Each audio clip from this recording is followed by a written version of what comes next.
kon dindi ban suuf ban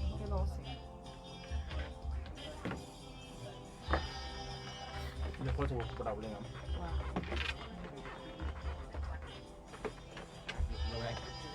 yaa def li nga wax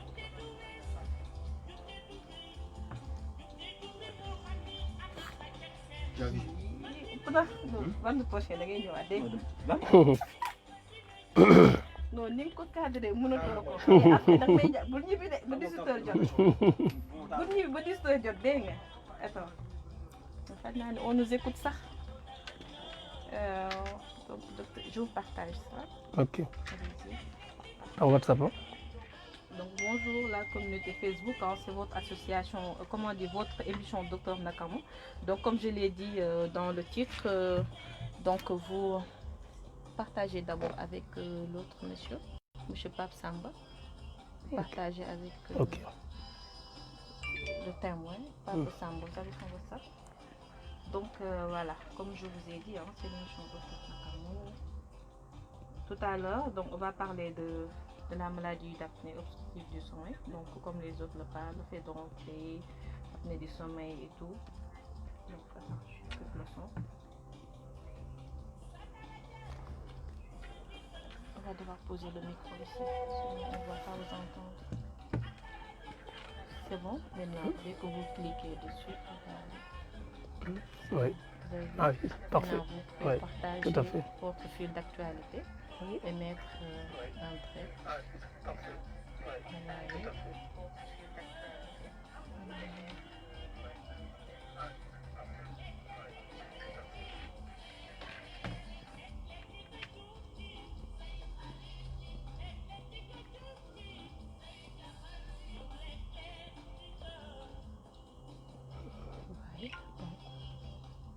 Là.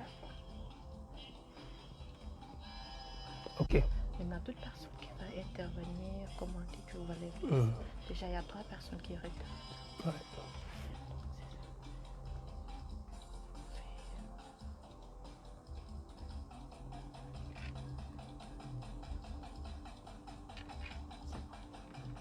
Vous avez mis sous silencieux? Je la mets sous silencieux? Oui.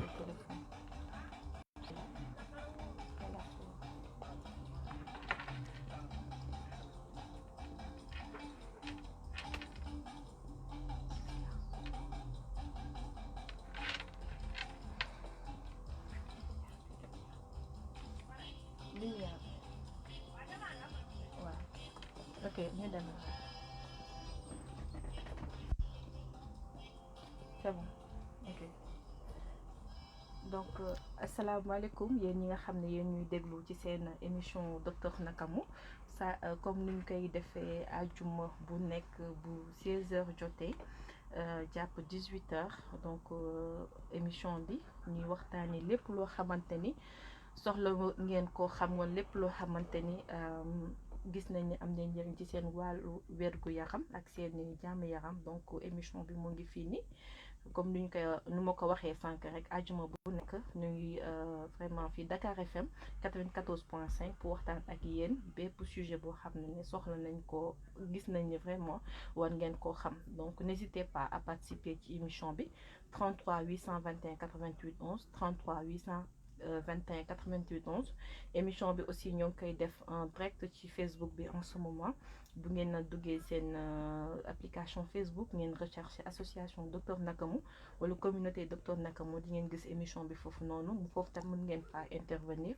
def seeni commentaire wala seeni question dinañ jéem a répondre yëpp incha allah rabin donc tey nag thème bu ñu indi ñu war a waxtaanee feebar boo xamante ni man sax xaw ma woon ni vraiment que c'était feebar bu ñuy faj la et que jot nañu xam parce que gis nañ ni ñu moo ngi dal ñu bëri te jéego yuñ ci def am na solo loolu te dina jàppale ba mu génn si jàmm ak si salaam muy feebar boo xamante ni apnée du sommeil lañ koy wax mooy booy nelaw docteur donc booy nelaw su fekkee jum naa nga rectifier ma après ma bàyyi la nga présenté wu donc booy nelaw ngay xandoor mooy ronfler wala nga jég-jég di fatt wala nga mel ni noonu la daal donc ñu wax ci waxtaanee koo xamante ni xelam màcc na ci loolu donc mu koy faj mu tudd docteur Ousmane Dieye nekk koo xamante ni cardiologue la di faj tamit ba feebar boo xam ne am na relation ak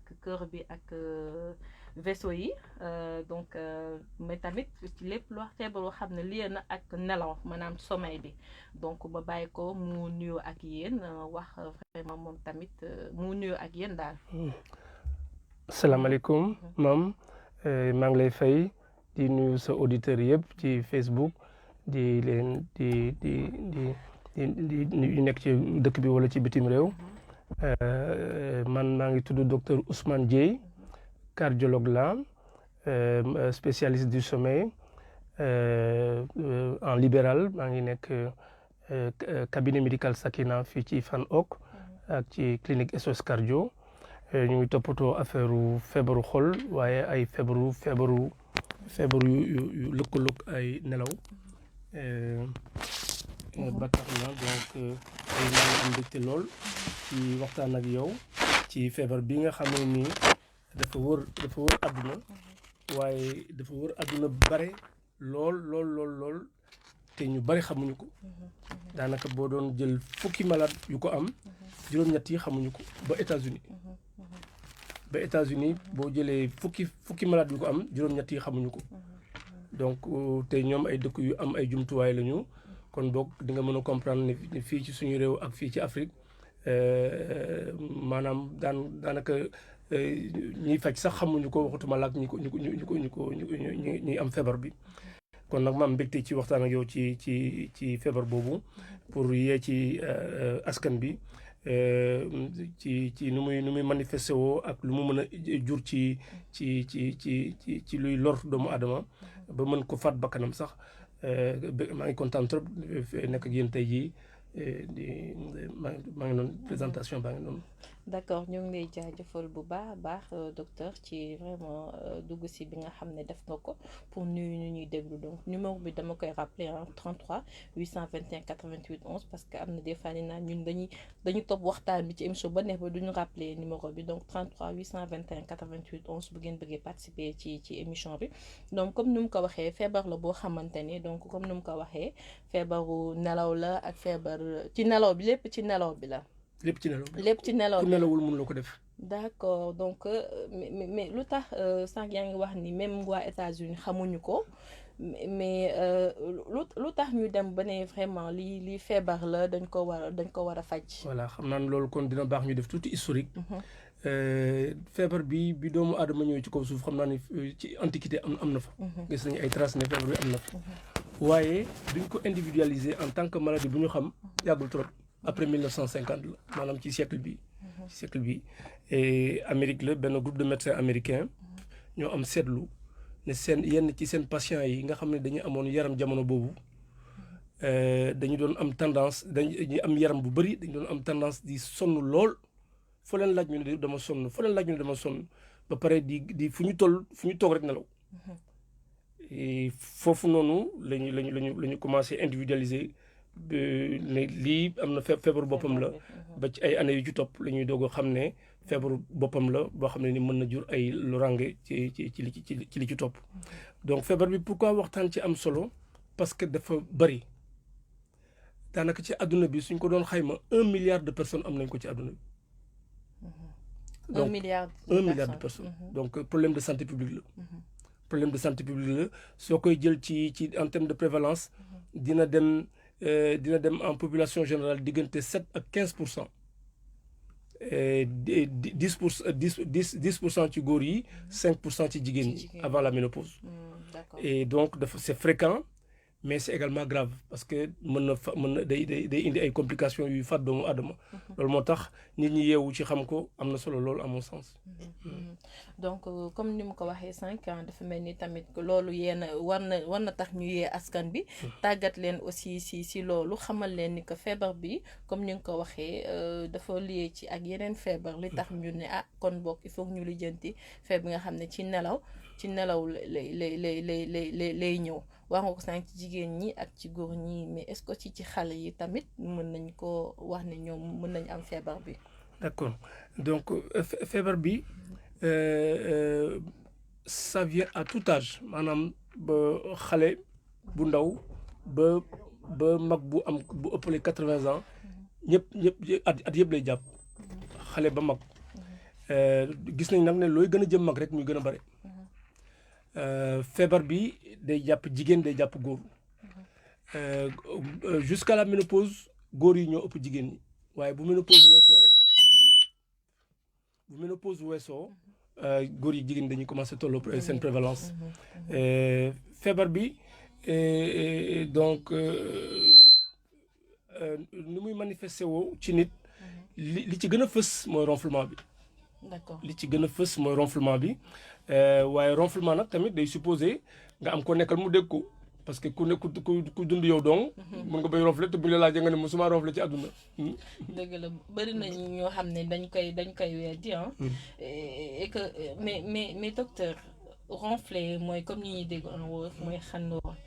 mais ñu bëri dañuy naan mais comment ça se fait que yow booy ronfler yow doo xam ne yaa ngi waaw ronfler. parce que il faut que nit wax la ko. waaw parce que nag de ronflement normalement kenn mënul ronfler te nelawuloo.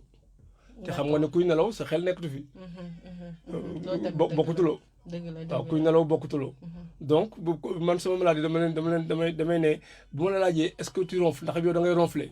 boo ma tontoo rek ma ne yow mànduwuloo da nga naan waxuñu ma ko wala bokk xaw ma. waaye mënuloo nelaw ñu laaj la luy xew ci biir nelaw bi nga tontu bu leer. donc moo tax ronflement il faut nga am conjoint wala conjointe wala entourage. ñu dégg la ngay ronfler ñu la yow mi kat da ngay ronfler. mais nit mën ngay ronfler te doo xam ne da ngay ronfler.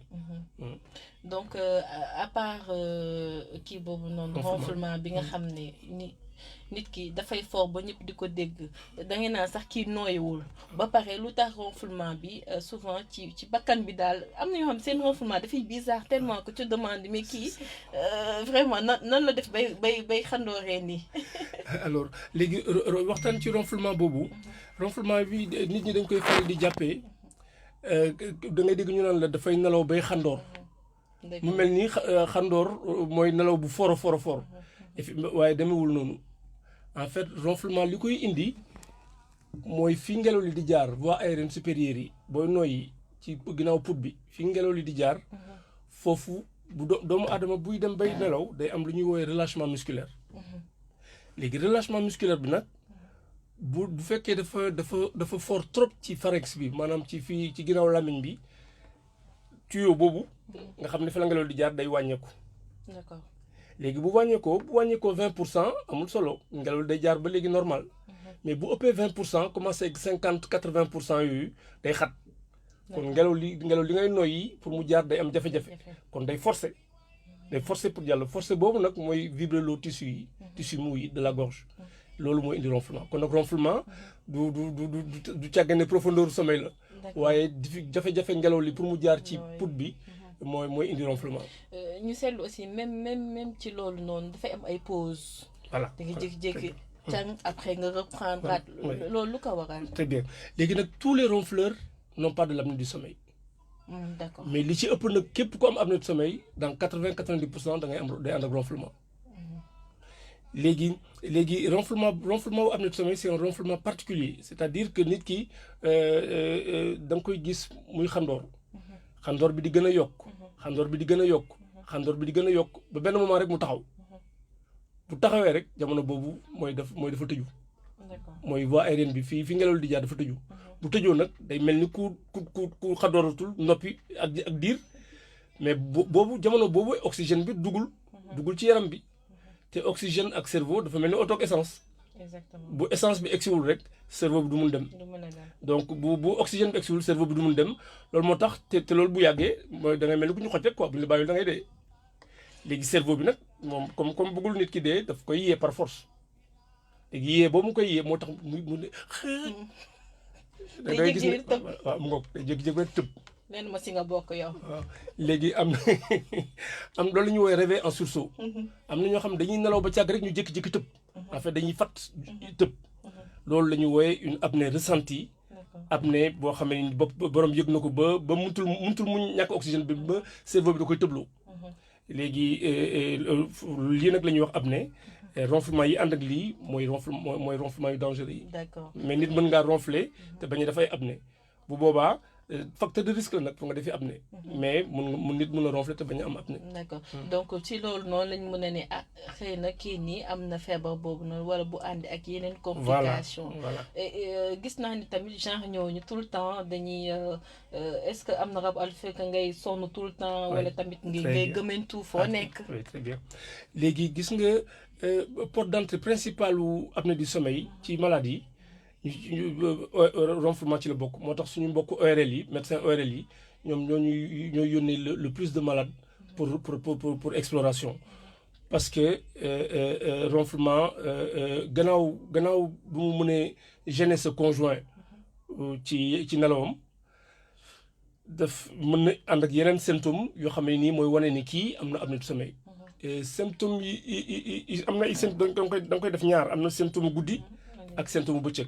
dama préféré nag commencer ci symptôme bëccëg yi parce que symptôme bëccëg yi dañu spécifique te intéressant dañu non spécifique mais intéressant c'est-à-dire que ku la ne damay yeewu sonn loolu problème am na parce que nelaw fonction am mooy nit ki yeewu nekk en forme léegi nit ki bu fekkee ne dafa liggéey ba ngoon mu sonn kooku mën nañ ko dégg mais su fekkee ne nit ki dafa nelaw guddi gi yëpp yeewu ne la dama sonn loolu y a problème mooy ne son sommeil n'est pas réparateur son sommeil n'est pas récupérateur sommeil bi deful liggéeyam bu boobaa mën na am koo xam war nañu seet apnée du sommeil parce que c'est une des causes principales de fatigue matinale au réveil léegi bu nit yeewoo am ay maux de tête genre migraine yooyu nga xam ne nii c'est matinal nit ki day yeewu rek bopp bi di metti loolu lu muy signifier mooy dafa def ay apnée yu bari ci guddi gi gaz carbonique bi dafa des bu bari ci cerveau bi loolu mooy tax bopp bi di metti bu yeewoo bopp bi di metti troisième symptôme bi intéressant également mooy lu ñu woowee somnolence wax nga ko léegi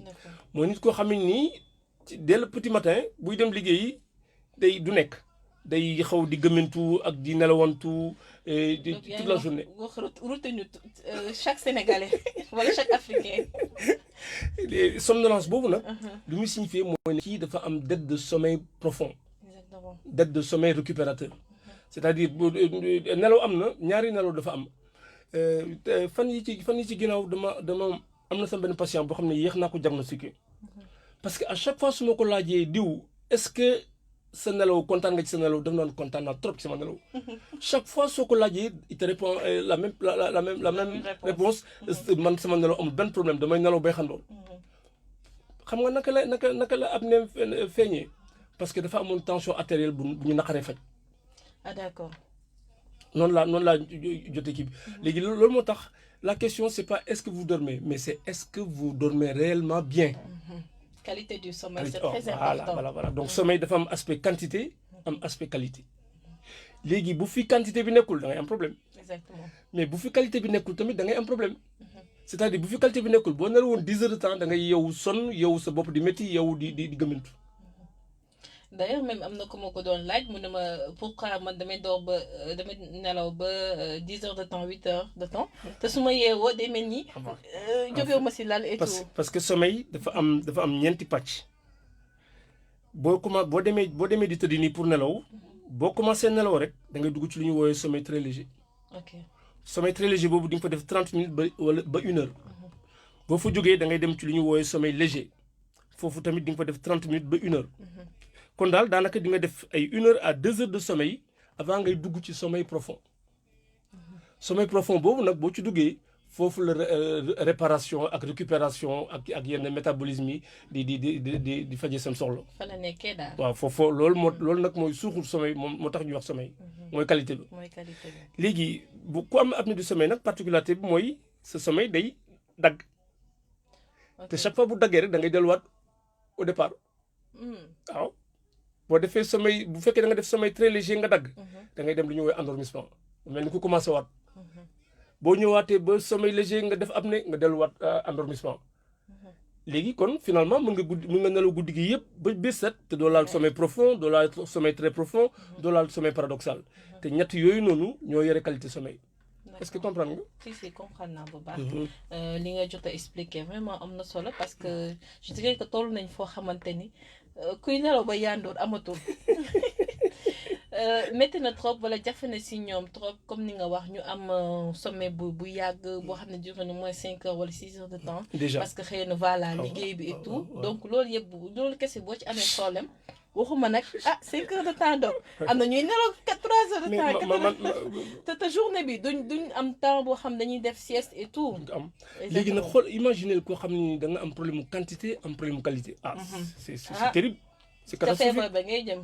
te mën nga am feebar bi te doo xam ne exactement ça tu dois le traiter. oui war nga dem allez-y. oui en fait dafa am retard diagnostic.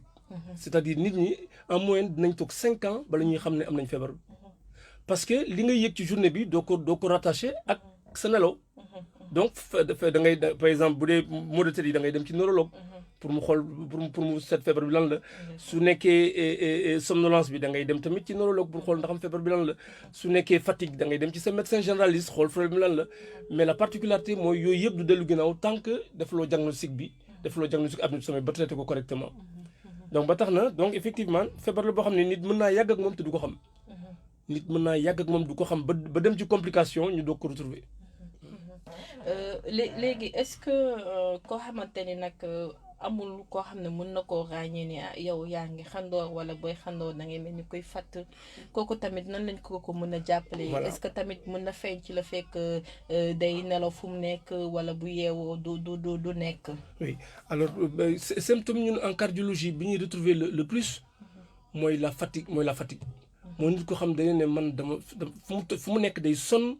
fu mu nekk day sonn te sans explication en fait ñooñu noonu c'est des surtout que nga xam ba malade cardiologie yi ñoom li ñuy somnolé du bëri maanaam di gëmmantu nii du bëri mais dañuy am fatigue bu extrême et qui rebelle à tout traitement donc ñooñu noonu il faut bu ñu testé seen sommeil la ñuy doog a gis feebar bi ci ñoom feebar bi nag comme ni ñu ko waxee sànq dafa am ay symptômes ak terrain ak risque. symptômes yi wax naa quelque ci symptôme bëccëg bi ci symptôme bëccëg yi le fait que nit di gaaw a fàtte ci la bokk trouble de la mémoire trouble de la concentration ci la bokk trouble de l'attention ci la bokk koo xam ne nii du teew. est-ce que âge bi aussi da ciy compter. ci trouble yooyu nga wax. waaw âge bi da ciy compter. léegi donc day am donc day gaaw a fàtte. du teewlu day am problème pour concentrer wu day am bu fekkee day liggéey day am baisse de rendement au travail. D'accord. day am baisse de productivité. léegi loolu moo tax en milieu de travail tamit c'est médecin du travail yi ñu bàyyi xel seen i patients yi ci aspect boobu boo gisee kenn koo xam ne nii kontaanuloo ci liggéeyam patron kontaanuloo ci liggéeyam mu mel ni ku xaw a ralenti il faut penser à cette maladie là qui entraîne boo xam ne day entraîner perte de productivité ak perte de rendement au travail. moo tax tamit ci xale yi day indi échec scolaire. D'accord. mooy xale yi nga xam ne ni dañuy nelaw ci guddi gi yeewu dem classe di nelaw. wala boog bu ñu nelawul tamit ñu hyperactif. c'est-à-dire xale yu léegi yooyu. li ci ëpp apnée du sommeil da koy joxe. xale yoo xam ne ni dañuy am problème pour réussir seen i examen yi pour jàng leçon ak di fàtte apnée du sommeil da koy joxe.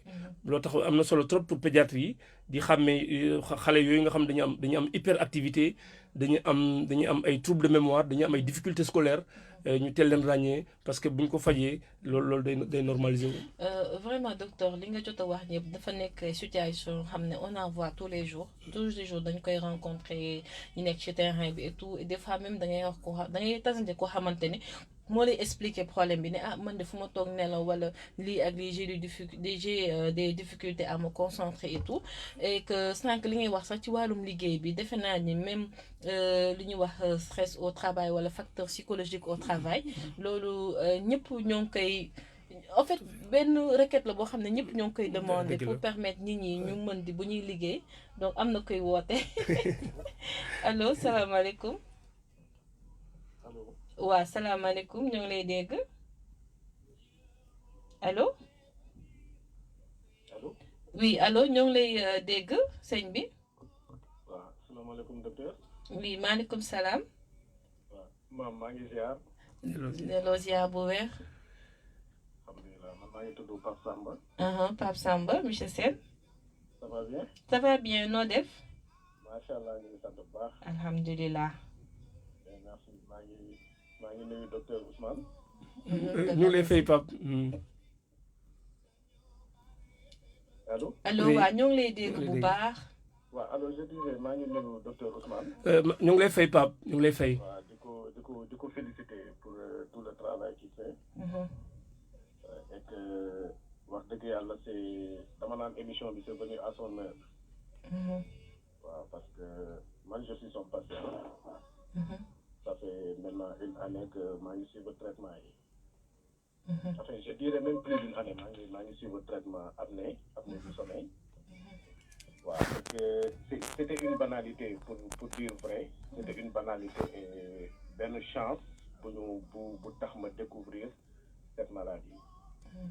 waaw parce que comme ni mu ko expliqué ci troisième point yi. man sama apnée en fait je dormais mais je dormais pas. ça a été tout le temps comme ça parce que su may nelaw damay yeewu j'avais du sursaut lu nekk et puis damay xandoor gravement. li xëcc sama curiosité. du ma musul dal daf ma dal parce que dama xëy ci liggéey sama bureau. nekk sama biir oto je sens des picotements au niveau du cœur. Automatiquement ma ne non c'est pas normal foog ma dem seet cardiologue.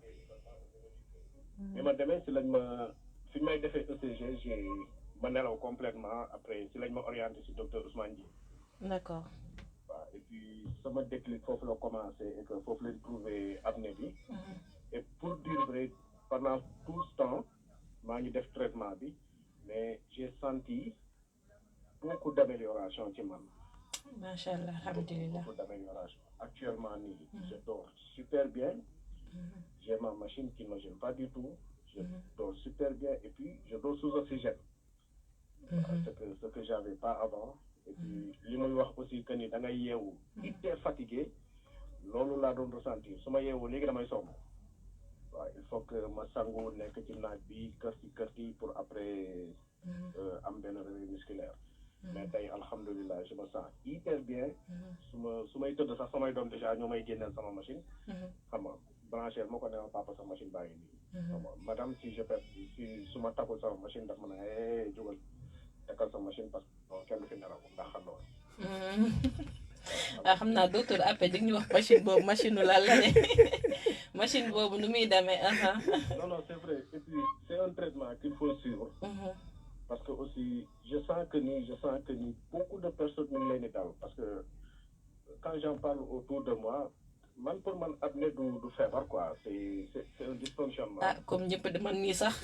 waaw c'est un dysfonctionnement boo xamante ni. bon nit ku nekk aussi mën nga jël say devant balaa muy egg foo xamante ni. tout à fait ñu ko waxee sax baax na. foofu lay critiquer. waaw je crois que am nañu chance tey jii dans le Sénégal nee nañ am nañ benn docteur du sommeil. xam nga. benn doyul de li fi doog expliqué yëpp. mais c'est ça le drame mais aujourd'hui alhamdulilah parce que docteur Dieye à vrai dire avant-hier laa jógee à la clinique. Il a une équipe très soudée très expérimentée et très accueillante à vrai dire.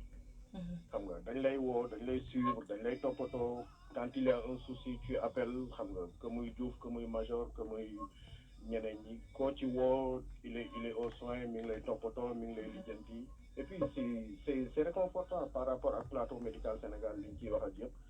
xam nga bu fi amul woon dafay ñaaw. bon c'est vrai que benn bi doyul mais bu fi amul woon dafay ñaaw alors moo taxoon damay suivre émission ba mu yàgg ma ne bon c'est venu à son heure il faut que les gens en parlent. bon c'est vraiment dommage que ni nag aspect santé mënuñ ci dugal yenn affaire commerciales yeeg yooyu mais il faut que les gens en parlent parce que ku ci nekk ci ñun quand tu en parles autour de toi da ngay dégg ñu naan la mais mooy j'ai les mêmes symptômes que toi. xam nga mais lii daf may dal il faut que nit ñi aussi di rapproché wu ci cardiologue yi ci médecin yi jéem a xool exactement ce qui ne va pas.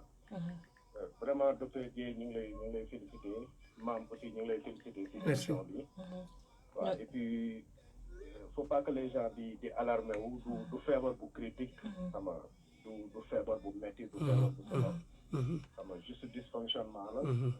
enfin du sax feebar dysfonctionnement la. dañu teel a jël les devant dem consulter wu et puis bañ a di alarmer wu ci yenn détails quoi vraiment il faut prendre soin de nous en fait waaw vraiment ñi ngi féliciter ci émission bi bëggoon nañ nag mu nekk à la télé mu am une forte audience ba ku ci nekk ñu sensibiliser la ba nga xam que ni vraiment lii xew na ci dëkk bi waaw parce que comme ni nga ko waxee au début dañ la wax naan feebaru c'est pour les obèses mais man je suis pas obèse je fais pas 80 kilos je fais pas 65 kilos et pourtant ça m'est arrivé ça va c'est important en tout cas félicitations et courage à vous d'accord ñoo ngi lay jaajëfal bu baax a baax ci participation bi nga indi ak leeral yi comme sa cas bi vraiment ñoo ngi lay jaajëfal bu baax a baax xam naa li nga jot a wax yëpp nii après doc dina si gën a xuus comme ça ñu mën a xam exactement feebar bi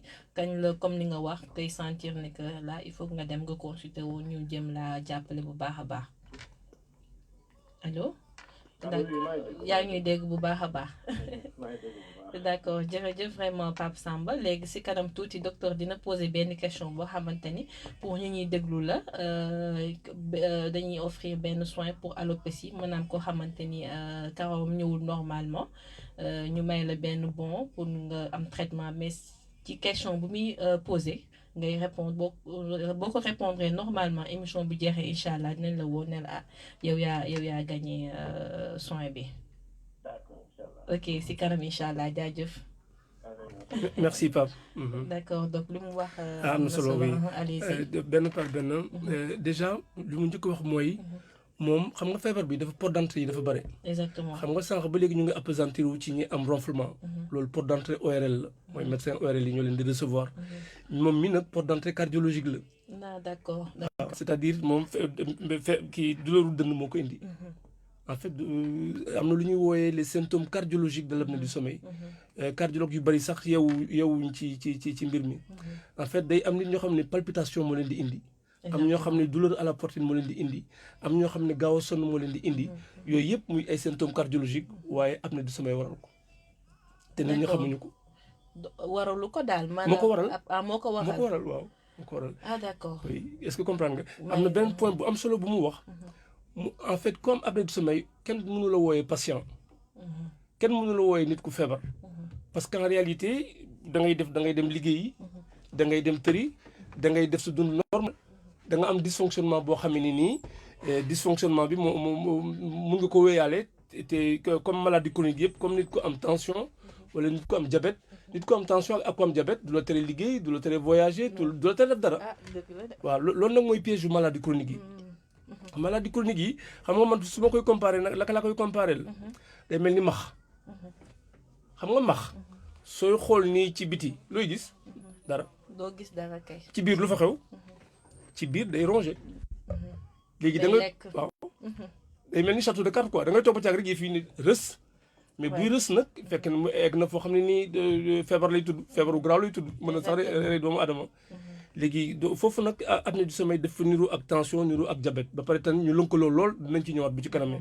d'accord léegi Pape kon li wax am na solo du ay patient du ay nit ñu feebar ay nit ñu bien portant la ñuy dem seen kii mais yu yëg ay mbir yoo xam ne ni dañ ko joxul importance.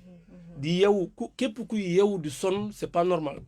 du yoon de. waaw parce que fonction sommeil mooy nga yeewu nekk en forme. képp kuy xandoor bu ànd ak nga yeewu di sonn wala nga xandoor boo xam ne day ànd ak ay bopp yu métti le matin ou là dans la journée c'est pas normal il faut nga dem seeti ko parce que mën a nekk lu ñuy woowee apnée du sommeil. képp kuy somnolé en journée ngay liggéey ba càgg di mel ni kuy nelawantu d'ailleurs somnolence boobu day indi ay accident de circulation yu bare. dëgg la. ak gis nga accident boobu amoon ci bu grave boobu amoon ci Louga. waaw mooy kii ba collision ba. voilà yu mel noonu ay somnolence moo koy indi au volant. bëri na fi. somnolence au volant surtout nag maa ngi lancer un appel aux autorités dans la santé. que képp kuy dawal ay transport en commun. ci niñ lay joxee permis ak niñ la koy renouveler. ñu bàyyi xel ndaxam. amuloo apnée du sommeil amuloo somnolence boo xam ne nii mardi yem si soo somnolé au volant di nga mën a rey doo yóbbu sa bopp rek da nga yóbbaale ñu bare. donc donc ba léegi ñu ngi woon ci porte d'entrée yi. porte d'entrée yi tamit am na porte d'entrée urologique. am na ñoo xam ne nii dañuy jóg guddi di saw lu bare nga seet ndaxam diabète la fekk du diabète nga seet ndaxam problème prostate la fekk du prostate. D'accord. xam nga lu koy waral. apnée du sommeil. parce que apnée du sommeil à chaque fois boo fàttee rek cerveau bi daf lay yee pour fàtt bi tëj. parce que soo boo yeewoo rek day tijjeeku. muscle bi day tijjeeku boo yeewoo. mais bu la yee day yeewaale vessie bi lu fa nekkoon rek da nga koy génnee. loolu moo tax ñoom ñuy jóg di saw yi. c'est pas parce que dañu am problème diabète wala problème prostate mais am na yow cerveau bu yeewu day yeewaale vessie bi. moo tax ñoom day nekk koo xam ne danaan da man ñeent wala juróom yoon naa ko jóg ci guddi di saw. nicturi boobu ci signe guddi yi la bokk. léegi ci signe guddi yi tamit donc ki sa conjoint ki lay gis mun na dégg mun na la gis ngay ronfler ba ca nga taxaw boo taxawee. mu yee la dëgg la. bu lay dóor noonu. moom la olof yi doon mam bëstaan xaw ma. en fait am na la dëgg la. am na la. si waaw d'ailleurs sax ci mam bëstaan boobu noonu donc ñu ngi jaajëfal bu baax docteur Aminata Ndir donc mu ngi ñuy suivre mu ngi aussi intervenir n'hésite pas docteur ni yaa ngi ñuy dégg donc à poser tes questions en même temps.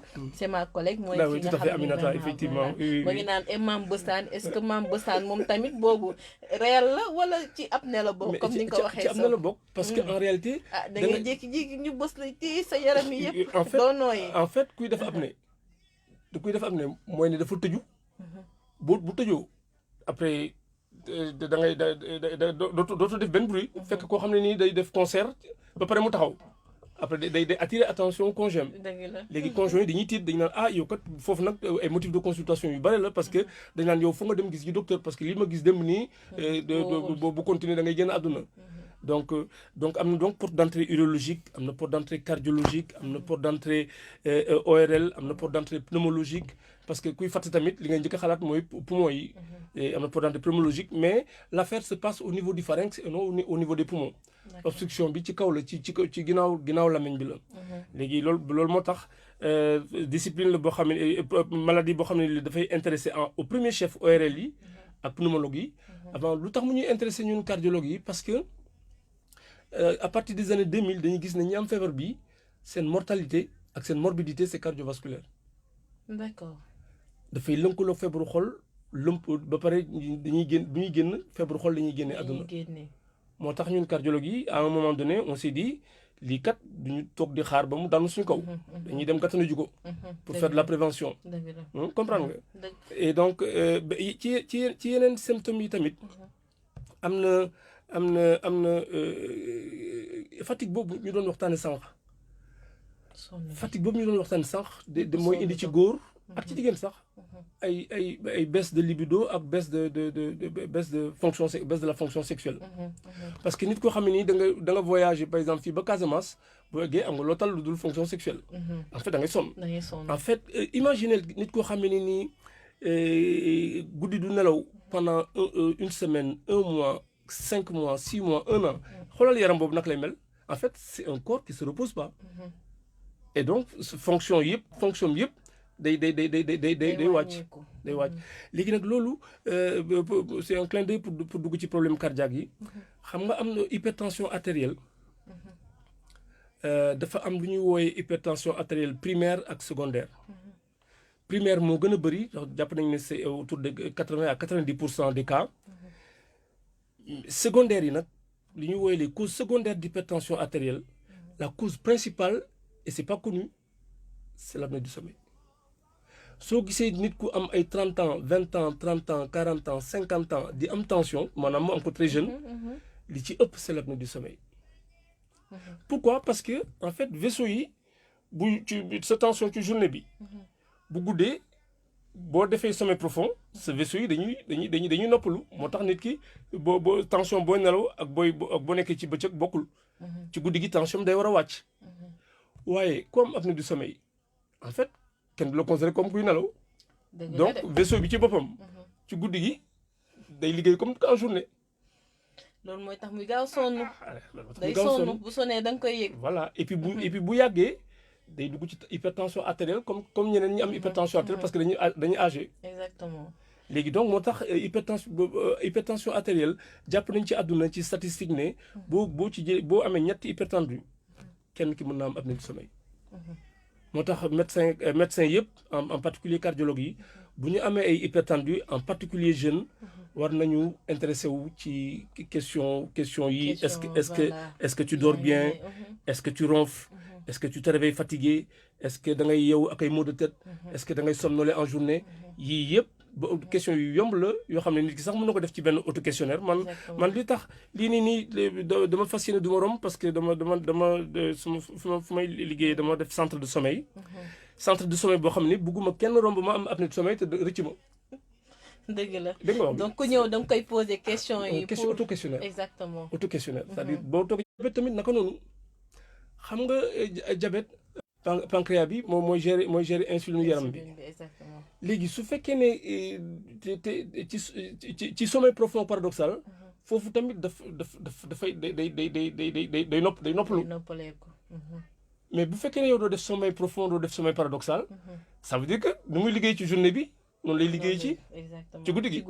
léegi bu amee stock da ngay commencer par am insuline résistance mais bu yàggee nga jeexal sa stocku insuline. léegi loolu moo tax tamit diabète lëkkaloo ak feebar bi ñu woowee apnée du sommeil léegi boo jëlee 3 diabétiques jàppal ne kenn 1 sur 3 am na apnée du sommeil. donc loolu moo tax maladie bi dafa war a intéresser au plus haut chef les cardiologues.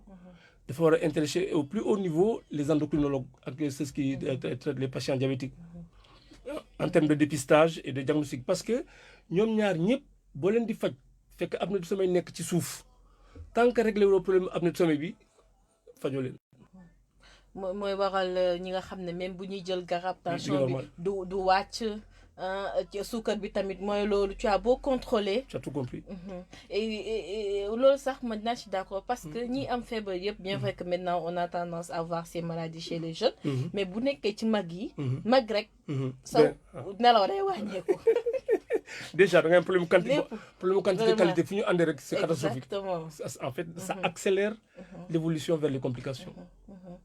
c'est vrai parce que am ñoo xamante tu as beau dire def leen régime ñoo ngi naan garab yi chaque jour mais chaque contrôle dañuy gis ne c'est stationnaire seen résultat yi dafay stationnaire comme nekk ci tension bi comme mu nekk ci diabète bi xaar ñu ñëw foofu gis nga apnée du sommeil boo ko amee day yàgg rek mais di nga mës a def ji tension mais day yàgg rek mais di nga mës a def ji diabète léegi te booy def tension au tout départ guddi nga koy def c'est-à-dire booy def jamono yi ngay def apnée ci lay tension bi di yéeg loolu boo amul examen spécial bu tudd MAPA boo xam ne day jël tension guddi ak bëccëg doo gis feebar noonu lay commencé te gis nga bu commencé noonu dina jël ay at avant muy wàcc ci journée bi bu fekkee ne boo ko jëlee ci instant boobu da ngay arrêter tension bi kon kii dootul soxla ci garab toute sa vie mais boo ratee période boobu nga xam ne guddi gi rek lay tension bi di yéeg après tension bi day commencé yéeg journée te bu yéeg journée c'est piégeant parce que da ngay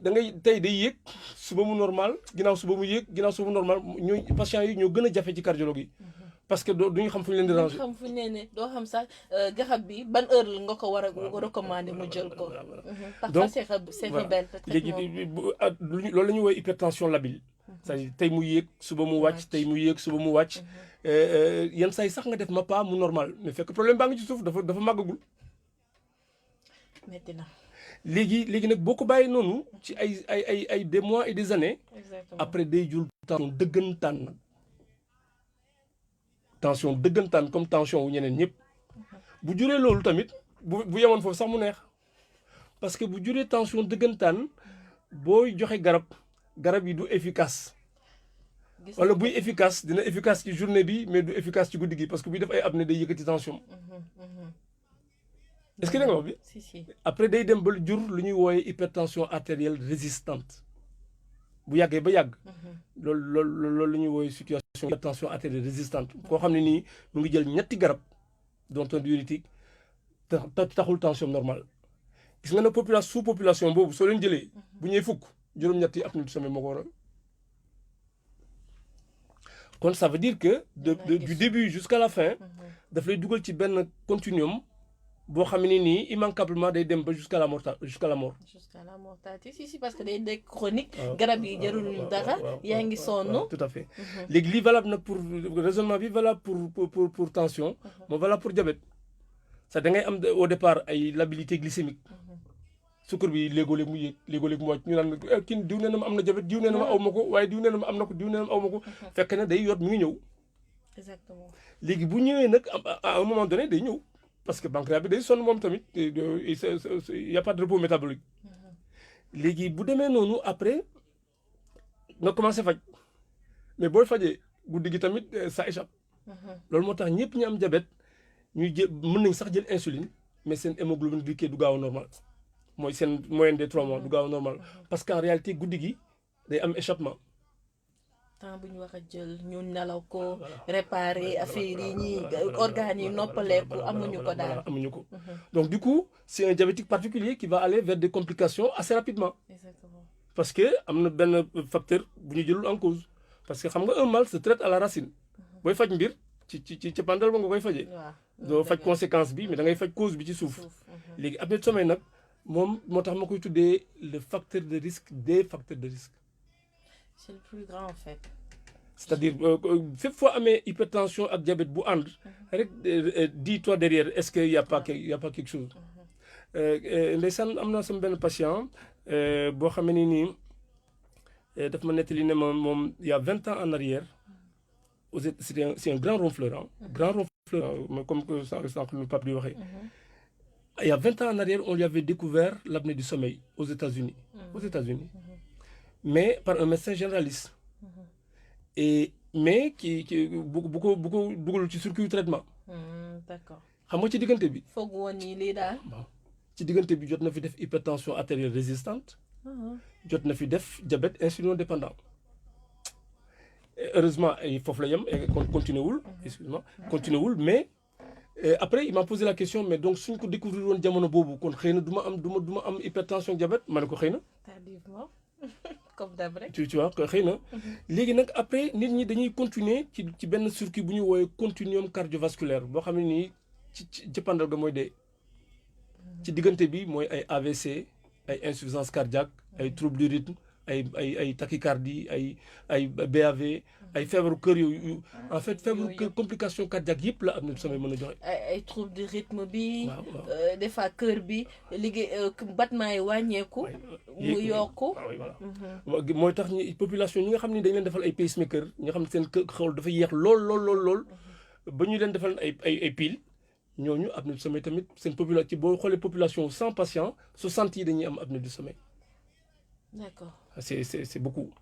Léegi tamit c'est prévisible c'est une cause de mort subite nocturne am na ñoo xam ne ci fatt bi ci apnée bi la ñuy jaare dem.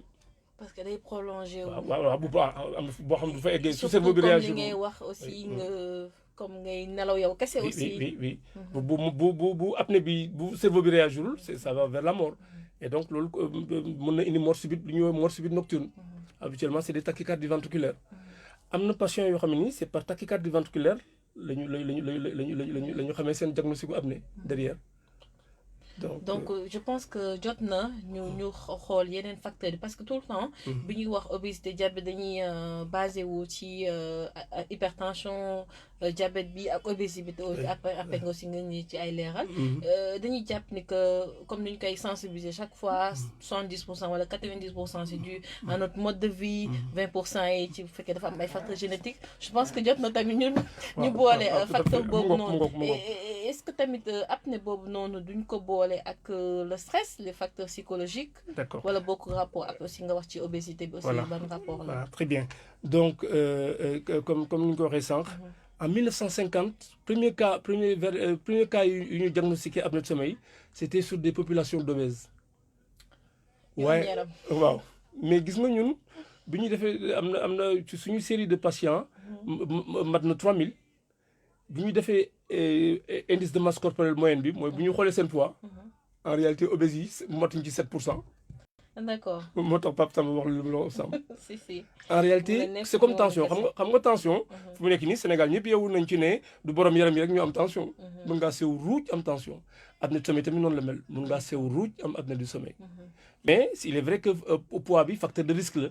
mais ñàkk poids tamit taxul nga bañ def apnée du sommeil. boobu day dugg ci yeneen facteurs yi nga xam ne doo nelaw bu baax xandoor beeg yooyu noonu. voilà donc beneen mbir mi yaa ngi doon wax sànq wi les troubles du sommeil de façon générale xam nga apnée du sommeil dafa dugg ci benn poche boo xam ne li ñuy woowee les troubles du sommeil. les troubles du sommeil moo gën a yaatu apnée du sommeil. mais ci troubles du sommeil yi nag ci causes yi stress yeeg yooyu mën na ci dugg.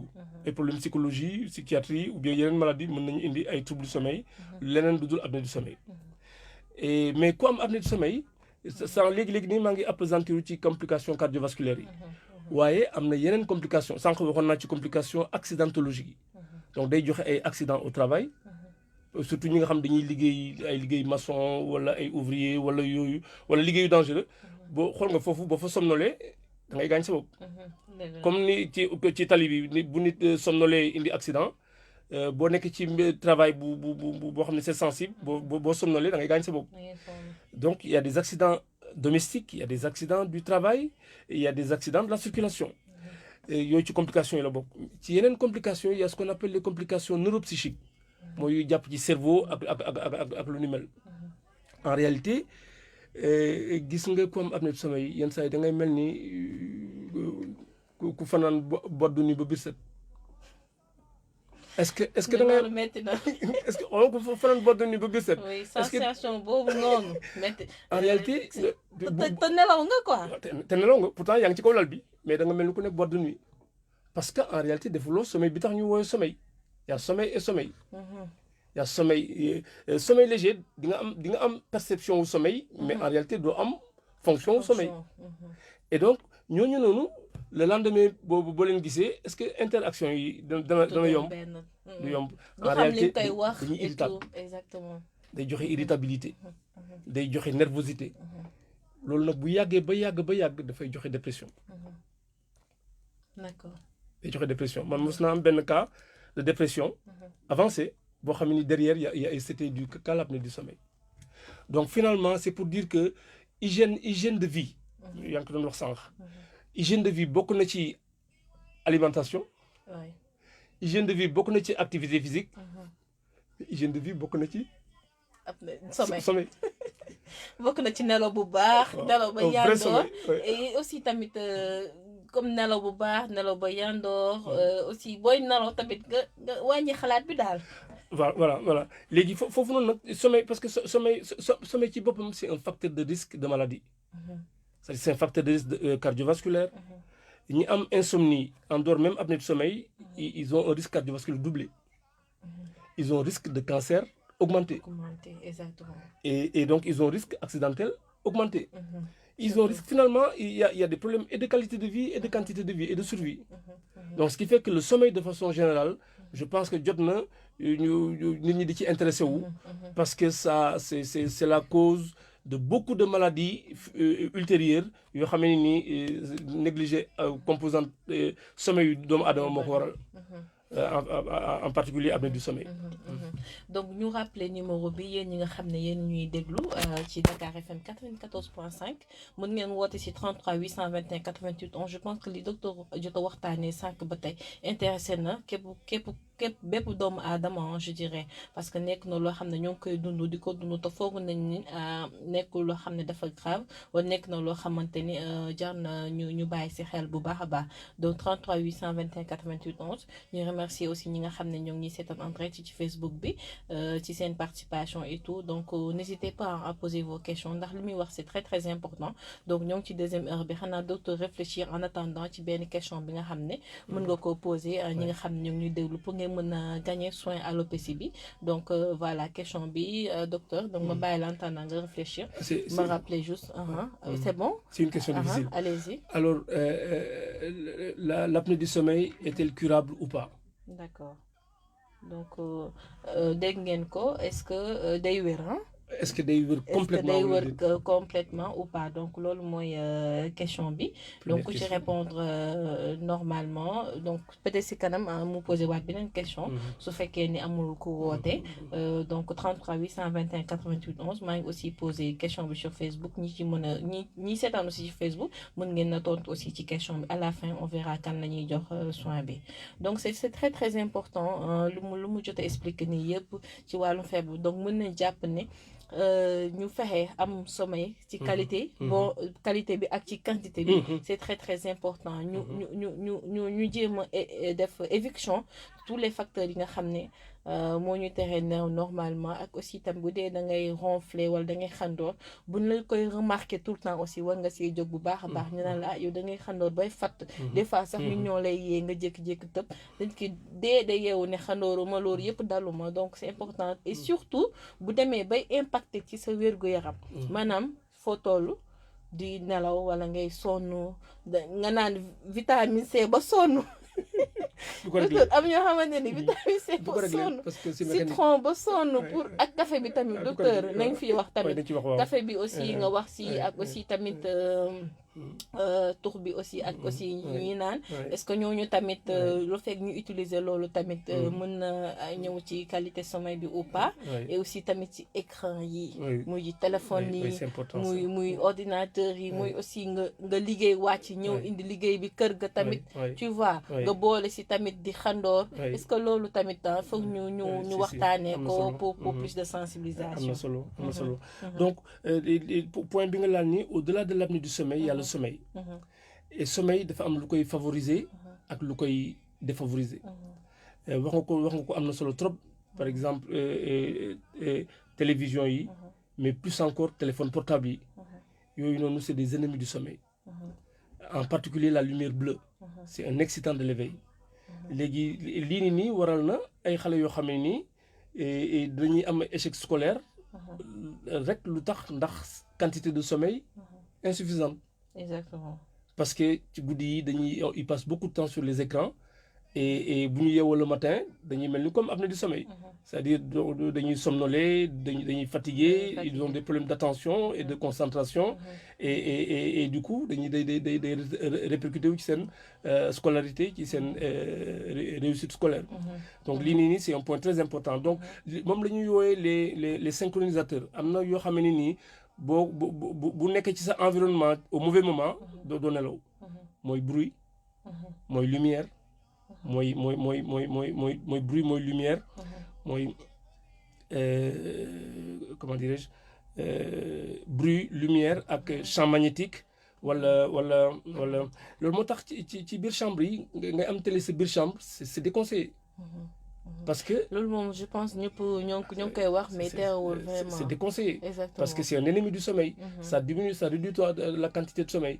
Et donc le problème bi c'est un problème mondial hein. C'est un problème boo xam ne nii dans tous les pays du monde le temps de sommeil il y a des siècles et le temps de sommeil maintenant a beaucoup diminué. Exactement. Alors que un être humain pour nga am sommeil en quantité et qualité suffisante il faut que déjà nga ñàkk bañ apnée du sommeil mais ensuite ngay nelaw au minimum 6 heures au minimum et la moyenne qui est souhaitée c'est 8 heures de temps loolu mooy tax nga yeewu mooy prévenir mooy tax sa repos métabolique normal moo tax sommeil bi bañ nekk un risque pour toi donc moo tax on sensibilise vraiment les gens sur les conditions du sommeil ci conditions yooyu tamit lii di café lii di thé lii di alcool lii di tabac ça maintient éveillé donc moo tax ñi am apnée du sommeil sax dañ leen di tere l'alcool du soir parce que alcool du soir dafay indi relâchement musculaire excessif ci gorge bi et donc day yokk apnée yi boo doon def 30 apnées par heure sooy jël alcool mën na dem ba 40 par heure donc l'alcool c'est bon c'est pas bon pour la qualité du sommeil mais c'est pas bon également pour ça augmente les apnées. D'accord. Donc alcool tabac day indi inflammation ci zone boobu et donc day yombalal ay apnées yi nicotine donc nicotine mu tabac ak caféine ak café ak thé yooyu yëpp à partir d'un certain au-delà de 16 heures nit daf ko war a moytandiku pour mu bañ a impacter ci sa quantité ak sa qualité de sommeil.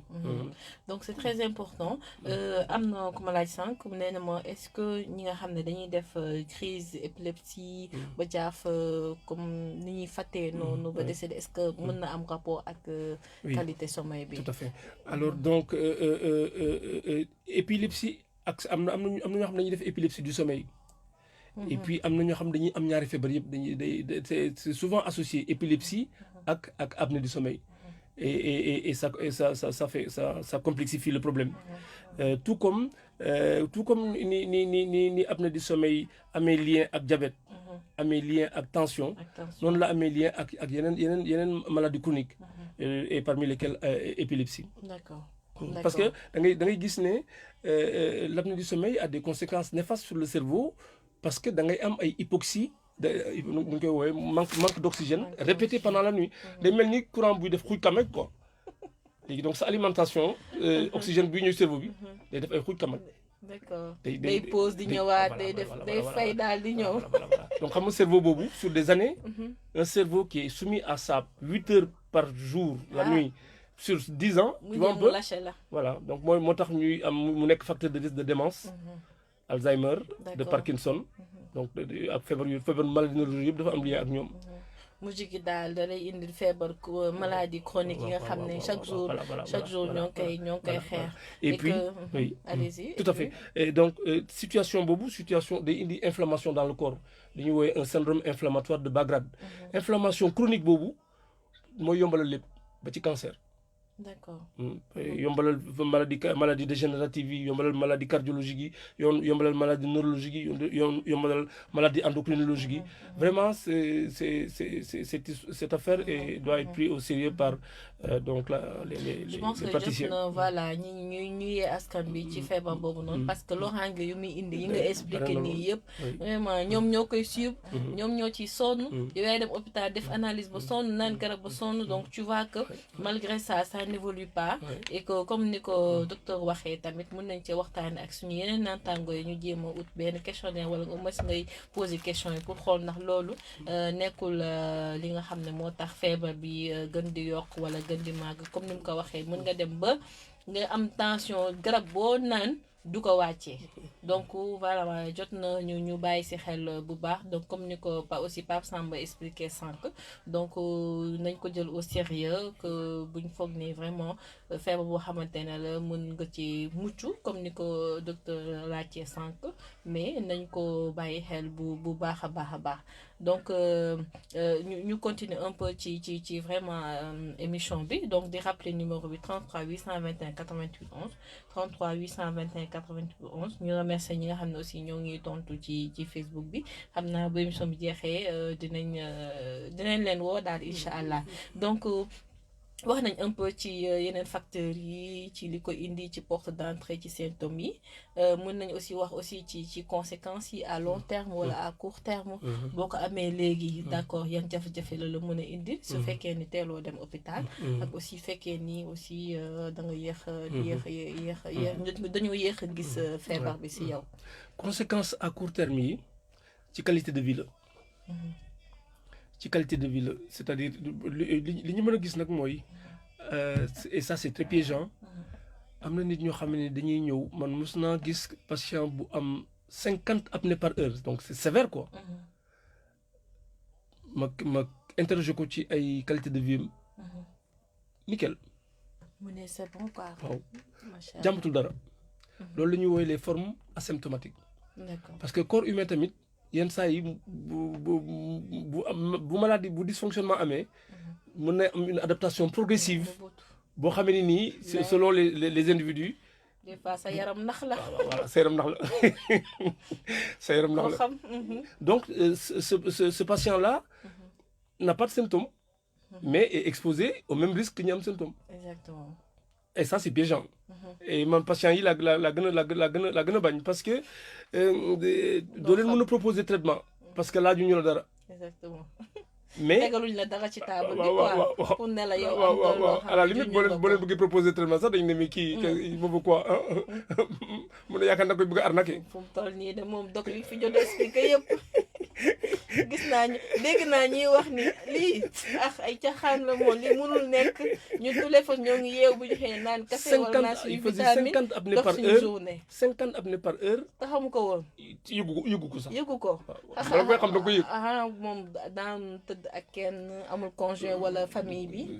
du ko tu xam. sais foofu tamit benn problème bi mooy ki ngay tëddal bu la ëppee ay nelaw du la amal njëriñ. tamit dëgg la. suma mbokk góor yi ñoom da le plus souvent jigéen ñi ñëw ne la sama jëkkër ji daal xoolal ma ko parce que ni muy nelawee c'est pas normal mais góor yi moom bu ñu la njëkkee pare nañ ci. jeex na du yeewoo ñu tegee seen bopp ci nopp sama classe gi bu ñu tegee seen nopp ci lal bi. ci oreiller bi rek pare nañ si duñ ko yëg di c'est vrai là aussi voilà c'est un autre problème. sa conjoint buy génn àdduna sax yaa ngi fekk yaa ngi nelaw ko. mais loolu tam war nañ cee wax de doc loolu nañ ci wax à la fin. donc c'est les formes asymptomatiques ñoo xam ne duñu ko yëgal seen yaram. mais le plus souvent day am ay conséquences en termes de qualité de vie dans le court terme. C'est-à-dire ku deful sommeil profond sommeil paradoxal ni nga ko war a defee le lendemain tu te réveilles groggy. Tu te réveilles, tu es fatigué, tu as des maux de tête, tu es somnolent et tu es somnolent. Et donc, du coup, on a eu des patients, Pape Sambali, ils étaient lessivés, fatigués, épuisés. Ils les traité, c'est une nouvelle vie pour eux. Maintenant, tu as un journaliste ivoirien qui gëmewul soulagement bi. parce que moom wax ci dolli bu daan ronfler ci quartier bi yëpp dañu koy dégg. bi ñu ko commencé traité. premier jour bi yàgg nit ñi dañu mujj ñëw ci këram pour xool ndax qu'est-ce qui se passe quoi. parce que déggatuñ ko. il a rendu l'âme quoi. gis naa ci ay morom am na ci ay morom yu bëri. donc c'est un traitement spectaculaire. boo xam ne dès le lendemain première nuit surtout ku toog des années avec des nuits de mauvaise qualité première nuit de traitement le lendemain dès le lendemain nga koy yëg dès le lendemain tu te réveilles différemment. Tu te réveilles différemment. Tu te réveilles différemment en termes de fatigue. Tu te réveilles différemment en termes de maux de tête. Am na benn patiente ivoirienne boo xam ne nii pendant 10 ans elle était traitée pour migraine. Migraine tamit c'est à voir. Merci. Mais en réalité bi ñu posé diagnostic apnée du sommeil bi fa la migraine bi jaaree. migraine tam foog ñu wax ci dox. fa la mbir bi jaaree. En réalité il avait des céphalées matinales yoo xam ne c'était simplement lié à l'apnée du sommeil. jot na vraiment ñu bàyyi si xel bu baax a baax parce que des fois am nit ne la sama boobu migraine ba tout le temps elle est avec benn antalgique boo xam ne da koy gàddu mu di ko naan mais il faut voir aussi vraiment cette apnée du sommeil. Sur la qualité de vie ça transforme. Exactement. Donc da ngay taxaliko maux de tête yi sur le champ da ngay taxaliko fatigue bi et un peu comme ni ko Pape Samba waxee sànq quoi. Donc les conséquences c'est sur la qualité de vie et après les conséquences à moyen et long terme c'est sur les complications. Donc les complications yi ci gën a dangereuses les complications vitales c'est les accidentologiques et les cardiovasculaires. Parce qu'à terme moom ça mène à la mortalité cardiovasculaire. À terme le cœur moom c'est vraiment la cible quoi. Mais ci ginnaaw loolu man mës naa am benn patient boo xam ne nii il a fait les complications possibles yëpp la def. Je pense que c'est à 49 ans qu'il a fait un accident de circulation. Fait que c'est un grand ronfleur devant l'éternel. Quelques années après mu def hypertension. Quelques années après mu def diabète. Quelques années après mu def AVC. Quelques années après mu def insuffisance cardiaque. Quelques années après mu def trouble cognitif. Après biñ koy yal na ko yàlla yërëm après il est décédé par la suite. Et ça sur 20 ans. Donc c'est pour ça que véritablement il faut s'intéresser en particulier à la tranche d'âge 40-50 ans. Parce que foofu la apnée yi ëppee. Te ça te fait vieillir mal. Parce que successivement les complications surviennent après nga dugg ci benn continuum boo xam ne nii qui te bousille la qualité de vie et qui te mène vers la mort. Je suis totalement d'accord. Donc voilà, les conséquences, c'est ça. C'est à court terme, la qualité de vie. À moyen et long terme, c'est des morbidités cardiovasculaires, neuropsychiques, endocriniennes. Et in fine, à la fin, c'est de l'insuffisance cardiaque, c'est de l'AVC répété. Alors, gis nga def nañ benn travail sur AVC ak apnée du sommeil. En fait, AVC ou apnée du sommeil, leur particularité, c'est que dañuy récidiver. Da ngay def tout le temps AVC. Ba pare AVC ñoom yi ñuy def la récupération est moins bonne que ku amul apnée du sommeil. ku am apnée du sommeil. am AVC. oui ni ngay récupérer day gën day yéex. day jafe day metti daal par rapport ak nga xam ne AVC normal la def comme HTA et tout. D'accord. Et donc insuffisance cardiaque tamit insuffisance cardiaque bu apnée du sommeil. tant que amuñu traitement spécifique day am lu ñu wooyee une résistance au traitement. D'accord. Comme un peu hypertension booy faj mu lié ak apnée du sommeil te prendront à cause trigger bi quoi. jaajëf léegi am na ñoo xam ne aussi dañuy amee sinusite am polypose est-ce que di ñooñu xam nga dañuy faral di ronfler dañuy faral di fatt est-ce que ñooñu tamit loolu ci facteur de risque lay bokk wala ci complication yi. Alors wala ci cause yi. Tout à fait léegi donc xam nga ORL dafa boole bakkan. ci ak ci ginnaaw ak ba ci suuf en fait ñi am ay ñu leen di woowee ay comorbidité ORL luy ànd ak apnée du sommeil la. site obstructif bi fii mbir mi di tëjee mën na nekk ci kaw mën na nekk ci digg bi mën na nekk ci suuf mën na nekk ci ginnaaw làmmiñ bi et donc loolu moo tax ñun bu ñuy gisee malade bu am apnée du sommeil on travaille étroitement avec nos amis nos collègues ORL pour ñu def bilan local pour xool ndaxam am na problème ORL primaire à gérer ou secondaire ou associé. Donc effectivement ay comorbidité lañ leen di woole dañuy yu ànd ak feebar bi la. mais comme ku ko am nii boo demee ba seetlu ne ça devient grave mën nga jàpp ne est-ce que amul rapport ak ni ngay nelawee et tout parce que ñu bëri bu ñu xandoo dañuy naan sinusite bi la et tout wala bakkan yi daa fatt tu vois tout le temps loolu moo tax ñuy xandoo mais duñ àgg stade boo xamante ni duñ xam ne dañoo am pause boobu noonu pendant le sommeil qui devient répétitif au cours du kii sànq est-ce que maa la koy laaj ci téléphone yi aussi est-ce que le fait que ngay manipuler téléphone bi ci guddi si tamit c'est vrai que day impacter ci sommeil bi mais est-ce que bu àndee aussi ak ronflement yi mën nañ jàpp ne yow mën nga am feebar bi.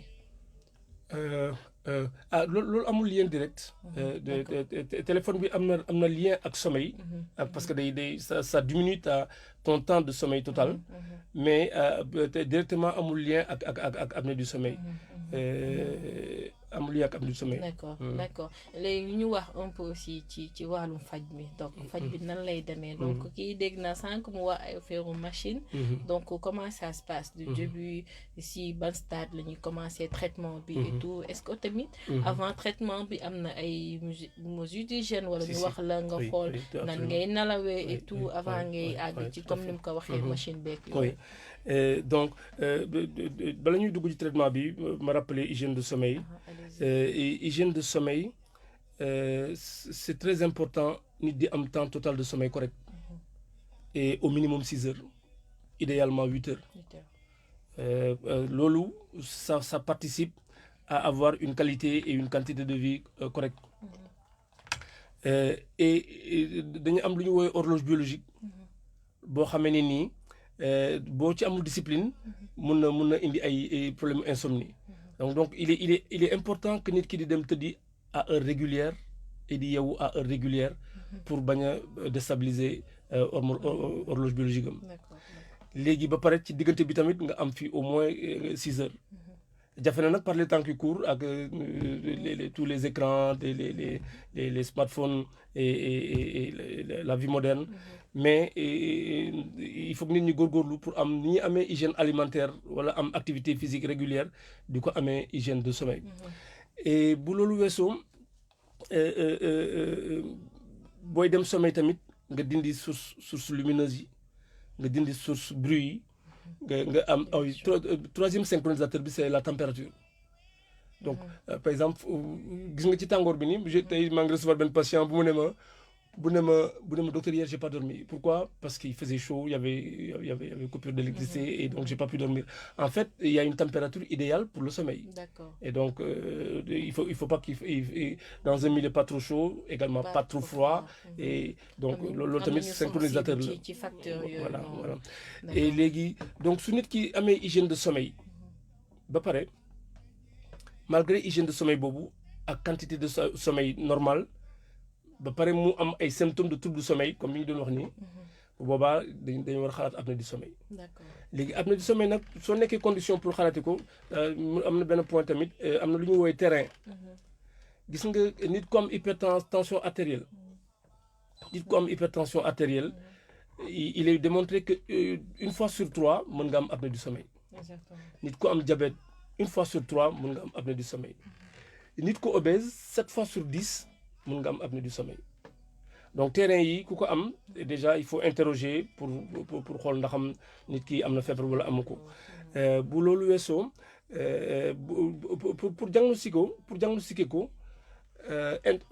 wax naa la ko sànq auto questionnaire bi man ça me permet de trier rapidement les personnes qui ont besoin d'être diagnostiquées des personnes qui n'en ont pas besoin. Donc en fait c'est une forme de dépistage. am na ay appareils yu simple bu ñuy woowee par exemple oxymétrie ak apnea link boo xamee ne nii soo ko cherul te nit ñi mën nañ ko utiliser pour filtrer ñi soxla diagnostic wala ñu ko soxlawul. léegi bu nit ki demee nag ba am une forte probabilité de la maladie bu boobaa il faut que ñu dem ci moyen diagnostic yi. moyen diagnostic yi am na lu ñuy woowee polygraphie ventilatoire nocturne benn appareil la bu ñu lay takkal guddi booy dem nelaw yi boo xam ne day mesurer sa respiration. D'accord. saa yoo defee arrêt rek da koy wane. D'accord. soo deful arrêt tamit def lu ñuy woowee hypopnée mooy maanaam ngelaw bi jaar doyul da koy xam. D'accord. am na ñoo xam ne nii du ñu def te loolu moo gën a fréquent en cardiologie et j'attire l'attention des cardiologues sur ça am na ñoo xam ne nii soo leen defalee tracé seen apnée ou amul ou bariwul mais li ñuy am mu ngi tudd hypopnée wala effort respiratoire induisant un micro-éveil façon malade yu mel nii nag ñoo bëri cardiologie. D'accord. te façon malade yu mel nii soo leen yóbbee polygraphie mën nga passer à côté. c'est-à-dire polygraphie bi dans 80% mun na la woon feebar bi mais dans 20% il y a ce qu'on appelle des faux négatifs ñoo xam ne nii ils ont d'authentiques apnées du sommeil mais nga def polygraphie mu négative. loolu moo tax am na jumtukaay bi nga ëpp doole bu ñuy woowee polysomnographie notre centre là permet de rectifier les faux négatifs de la polygraphie. Et donc diagnostic bi ça se fera entre la polygraphie et la polysomnographie. léegi patients yi nga xam ne c'est les patients sévères typiques ñoom boo leen defalee polygraphie bi rek gis diagnostic bi da koy wane. mooy patients yi nga xam ne ñooy ëpp pneumologie wala ci somnologue bi. parce que yeneen 20% yi polygraphie dul gis dafa bari ci milieu cardiologique. c'est-à-dire ñooñu ça va être des sujets jeunes yoo xam ne le muscle de la gorge est bien tonique et ne se ferme pas facilement mais day rétrécir considérablement de sorte que ngelaw li pour mu jaar day am jafe-jafe donc ça peut être des ronfleurs et comme ngelaw li bu jaar day am jafe-jafe les muscles respirateurs vont travailler pour ngelaw li di jaar donc ça veut dire que ñoom seen sommeil c'est un sommeil agité dañuy yëngatu lu bare parce que dañuy def ay effort loolu mooy expliquer d'ailleurs fatigue du matin bi et fu muy mujjee daf leen di yee du apnée normalement apnée moom boo yeewul doo ci génn. ndax foog ñuy yeewu. apnée boo yeewul doo ci génn. sant yàlla. parce que cerveau bi su oxygène bi taxawee rek da lay yee par force. foofu y a pas de problème mais ñun patients yi gis en cardiologie mooy ñi nga xamee ni nii du ñu def apnée véritablement mais dañuy def lu ñuy woowee ay hypopnée ak ay RERA c'est-à-dire des efforts respiratoires qui entraînent des micro-éveils. et ñooñu noonu nag polysomnographie moo mën a poser seen diagnostic. parce que polysomnographie en plus d'enregistrer la respiration day enregistrer l'activité cérébrale. foo yeewoo rek yëg na ko. donc day calculer waale am na lu ñuy woowee index d'apnée hypopnée loolu polygraphie moo koy joxe mooy nombre apnée yi ak hypopnée yi.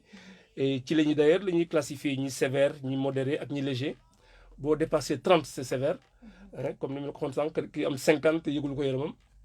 léegi IAH boobu nag am na ay limites am par exemple ñi nga xam ne ni dañuy am ay hypopnée te très souvent da ngay leen di mën scorer difficilement et on se rabat pour rattraper le diagnostic on se rabat sur micro-éveil yi c'est-à-dire conséquences cérébrales ou effort respiratoire yi. D'accord. et après 20% de patients yooyu ñu bëri en cardiologie moo tax mën nañ jaar ci cabinet cardiologie ba génn te doo gis ni doo xam ne ñi ay apnéique lañu doo ko détecté doo ko détecté et léegi bu ñu demee nag ba nit ki par n'importe lequel des moyens ñu diagnostiqué ne yow mii da nga am apnée du sommeil et da nga am apnée du sommeil sévère parce qu'il y a les apnées du sommeil non sévères et les apnées du sommeil sévères les apnées du sommeil sévères non sévères boo leen xamee booy def ay mesures d'hygiène de vie mën na régler problème bi mesures d'hygiène de vie yooyu ñu jaar ci rapidement mooy activité physique régulière tu sais ku yëngal sa yaram régulièrement non seulement dafa baax ci tension baax ci suukar baax ci poids baax ci prévention cardiovasculaire de façon globale mais dafa baax tamit ci wàcc ci waa sommeil dafa baax ci favoriser sommeil et wàññi ay apnée du sommeil loolu mooy activité physique régulière am na tamit lu ñuy woowee réduction pondérale ñi nga xam ne ni dañuy am poids yu ëpp parce que poids yu ëpp day faciliter day am infiltration graisseuse ou paroi pharynx bi day tax collapsibilité bi relâchement bi gën a yomb suñu perdre poids am na ñoo xam ne sax bu ñu perdre poids bu bare il se passe de la machine.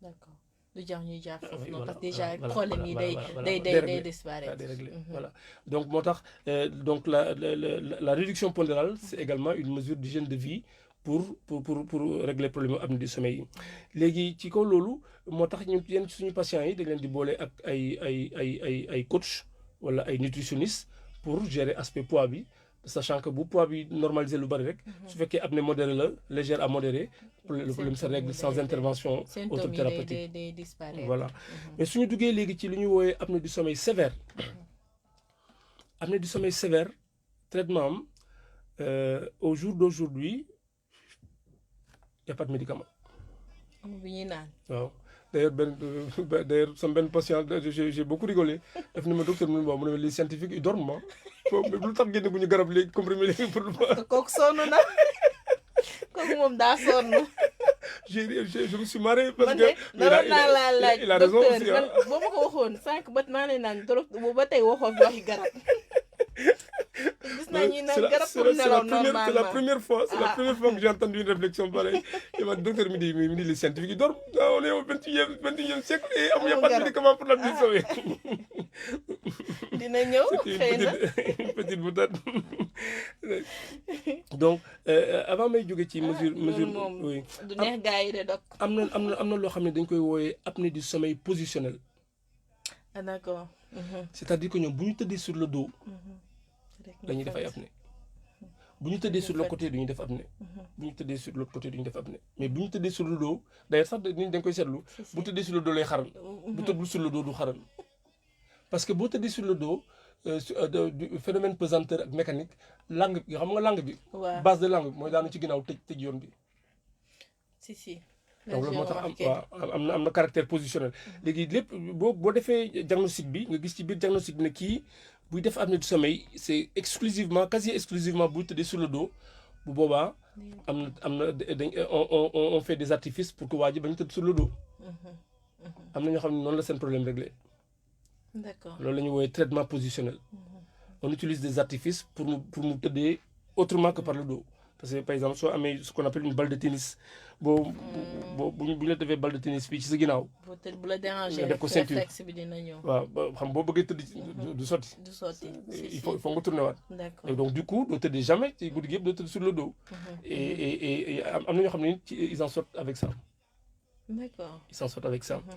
léegi am na ñoo xam ne seen apnée de sommeil c'est indifférent de la position ñu tëdd sur le dos wala sur le côté dañuy def apnée de sommeil ñooñu noonu bu ñu amee apnée du sommeil sévère au jour d'aujourd'hui la science n'a pas encore produit de médicaments pour régler problème boobu. léegi comment il faut faire seen appareil la wala voilà c'est ça c'est-à-dire comme mécanisme bi mécanisme apnée de sommeil c'est que pendant le sommeil donc c'est traitement bi donc ça peut être que pendant le sommeil du dëgg en réalité quelqu'un de d'éveillé mënul def apnée parce que le muscle est tonique, la voie est ouverte. Exactement. Et également, plus on est jeune, normalement, moins on doit faire d'apnée de sommeil parce que les jeunes ont encore des muscles toniques pour réduire de 80%, mais on ne pas fermer par rapport au sujet âgé. Donc en fait le traitement il ne peut être que mécanique. Enfin il est essentiellement mécanique pour éviter que la gorge se ferme, que les voies aériennes supérieures se ferment pendant que tu dors. léegi loolu noonu am nañu ay moyens yu commencé bare pour loolu.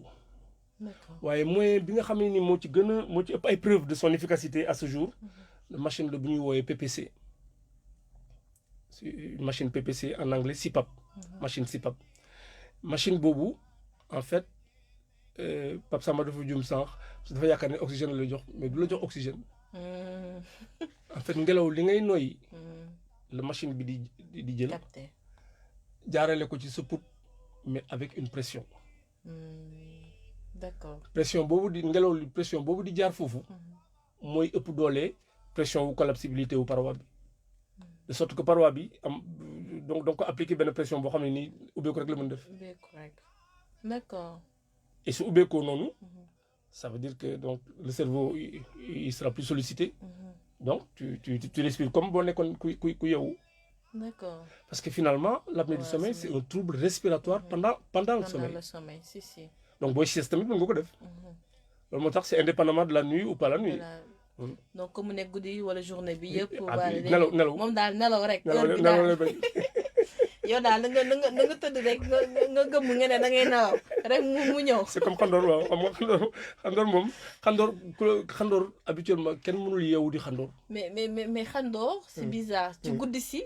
nga koy gën a comme boo tëddee ni ci guddi si la nga koy gën a dégg que journée bi. c'est peut-être parce qu'il y a pas de bruit la nuit mais am na ñoo xam ne nii ñoom sax bu ñu nekkee ci ay stade bu ñu nekkee ci ay stade sommeil léger wala très léger sax nañu dégg seen xandoor. si. et souvent même sax xandoo dañuy wax ni c'est signe de fatigue. waaw boo xandooree ñu ne la yoon. léegi waaw idée boobu la maa ngi combattant c'est-à-dire xandoor c'est pas un signe de fatigue c'est pas un signe de bon sommeil. voilà comme ni ñu wax. sinusite. waaw ok léegi nag ci voies aériennes supérieures yi ay bakkan beeg ak ci kaw. mën nañu am ay inflammation ak ay maladies des facteurs anatomiques qui font que ngelaw li pour mu jaar day jafe mu indi bruit foofu tamit loolu mën naa nekk loolu moo tax nit mën nga ronfler te amuloo apnée du sommeil. d'accord. léegi habituellement zone bi nga xam ne dafa zone bu particulière la ci voies aériennes yi foofu moo am muscle boo xam ne day collabé wu. léegi avant muy collabé wu bu xatee mooy indi ronfle bien la plupart des ronflements bu tëjee loolu day sax dañ koy gis ci tracé yi bu tëjee da ngay gis muy ronfle ba ci ak ronflement yi taxaw parce que bu tëjee comme bruit amul comme ngelaw jàllatul ronflement dootul am. léegi donc machine PPC boobu donc dafay jël ngelaw li ngay noyyi mu jaaree la ko fii avec une force telle que la paroi va rester perméable toute la nuit en tout cas pendant tout le temps que tu l'utilises. booy nelaw rek tu peux dormir tranquillement sans que mu tëju sans nga def apnée et boo doon ronfler aussi doo ronfler tamit. voilà léegi nag loolu boo ko amee mu jig la le lendemain quand tu te réveilles différemment. waaw man moom sincèrement ku tëdd comme 8 heures de temps yi nelaw ba te yeewoo bee ñëw sa xel demul clignoté woo sax déjà quand tu te réveilles tu sens tu es énergétique tu vois onde positive yi da lay dugg donc j'imagine voilà ça gis nga ñi am expérience ñàkk nelaw bi ndax apnée du sommeil ak traitement qui le réussit c'est yàlla ak yàlla ça transforme la qualité de vie ça transforme totalement la qualité de vie. Et donc c'est pour ça que il y a beaucoup de témoignages de patients yoo xam ne ni soo leen jotoon day ne. da ngay naan di mënul àgg stade boobu noonu parce que dañuy xam différence bi totalement. bénéfice rendu bi moo ëpp yu ay médicaments. mais docteur li nga jot a expliqué nii yëpp bien on en parle tout le temps. mooy wàllum. njëg bi coût bi suivi bi tout le temps ñëw est-ce que aussi xawul tax nit ñi toog wala ñu ragal tamit wala bu ñëwee ba diagnostiqué leen ñu dem parce que li leen ci fekk voilà nous sommes en capitale nous le sentons beaucoup moins mais j'imagine que dans l'avenir il va falloir que d'ailleurs sax moo tax maa ngi réfléchir ak sama yenn xaritu médecin aussi bien généraliste que spécialiste pour qu'on se structure, qu'on s'associe pour créer, pour promouvoir le développement du sommeil. Parce que si on promouvoir, on aura une masse critique pour s'occuper de nos populations. Exactement. Mais également, parce que l'Afrique n'est pas encore un marché pour le sommeil. Il y a peu de gens diagnostiqués, il y a peu de gens traités. Donc du coup, de matériel diagnostique bi ak matériel thérapeutique bi ça reste encore élevé pour nos populations. des na bu baax sax même ci qualité sommeil boobu noonu récemment je gis naa benn vidéo ci réseaux sociaux yi où xam nga ban pays à l'étranger dañuy fay nit ñi pour ñu nelaw genre ci centre commercial bi benn kii la centre bi day ne comme les ku nelaw dañuy xool et y a un cardiologue aussi am psychologue boo xam ne tam mooy détecter ndax nit ki moo ngi nelaw normalement wala nelawul normalement. Parce que nag gis nga finalement c'est un fardeau lourd sur le plan socio-économique pour n'importe quel pays. Exactement. C'est-à-dire un patient qui a de l'apnée du sommeil que tu ne diagnostiques pas, que tu ne traites pas, ça sera un patient sur qui les systèmes de santé vont investir beaucoup d'argent à terme. Donc loolu moo tax suñu assurance ak suñu IPM yi et en réalité ñu dépister nit ñi diagnostiquer leen teel leen faj c'est beaucoup moins coûteux que nga xaar ba ñu yeggee insuffisance cardiaque AVC ou autres complications nga doog ko jël en charge fekk loolu ça va coûter une masse énorme d'argent pour les structures et pour les pays. On en parle tout le temps hein, comme way bi ngeen di dégg ci suuf donc mieux vaut prévenir que guérir. Absolument. Donc ci prévention boobu noonu ci lañu war a gën a miser parce que comme li nga wax rek coût bu mu lay indil foofu ak coût ci prise en charge bi c'est parfois le double voire le triple le triple et tout te tamit affaire bi xoolul ndax tu es de classe moyenne élevée xoolu ci loolu xoolu ci loolu absolument vraiment donc mën na dal ku nekk. Oui c'est une affection cosmopolite. Exactement. C'est-à-dire on considère qu'en Afrique de l'Ouest subsaharienne, on estime qu'il y a au bas mot 60 millions d'apnéiques.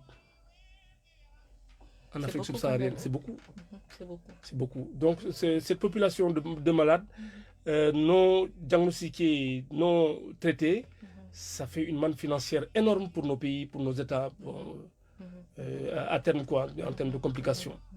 Est-ce que mën nga lancer message ci xale yi nga xam ne mën nañ am feebar boobu noonu su fekkee dañoo nekk avec leurs parents leurs proches ou bien le tuteur ou tutrice nan lañ mën a def pour jàppale xale boobu tout à fait avant ma yegg ci point boobu am na d'autres méthodes de traitement en dehors de la PPC am na lu ñu woowee orthèse d'avancée mandibulaire benn dispositif la qui est moins lourd que PPC et boo xam dañ koy sol ci bëñ rek quoi.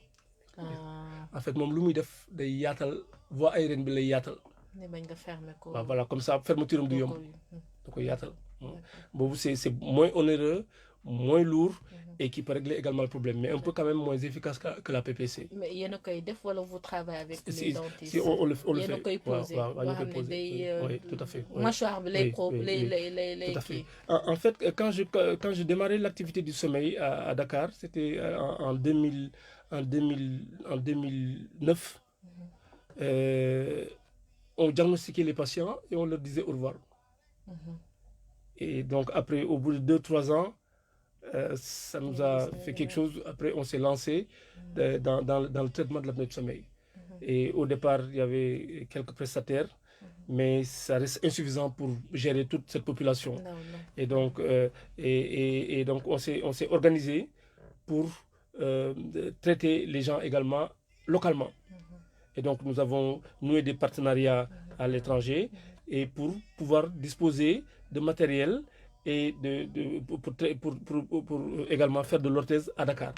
En ce moment on en fait et donc on traite les gens avec des orthèses et d'ailleurs ça nous a beaucoup arrangé parce que le coût des machines est cher et donc l'orthèse finalement dans notre expérience c'est un début de traitement facile pour les patients et bu ñu gisee bénéfice bi après daf leen di jaral ñu bu fekkee ne jar na ko ñu wuti machine PPC.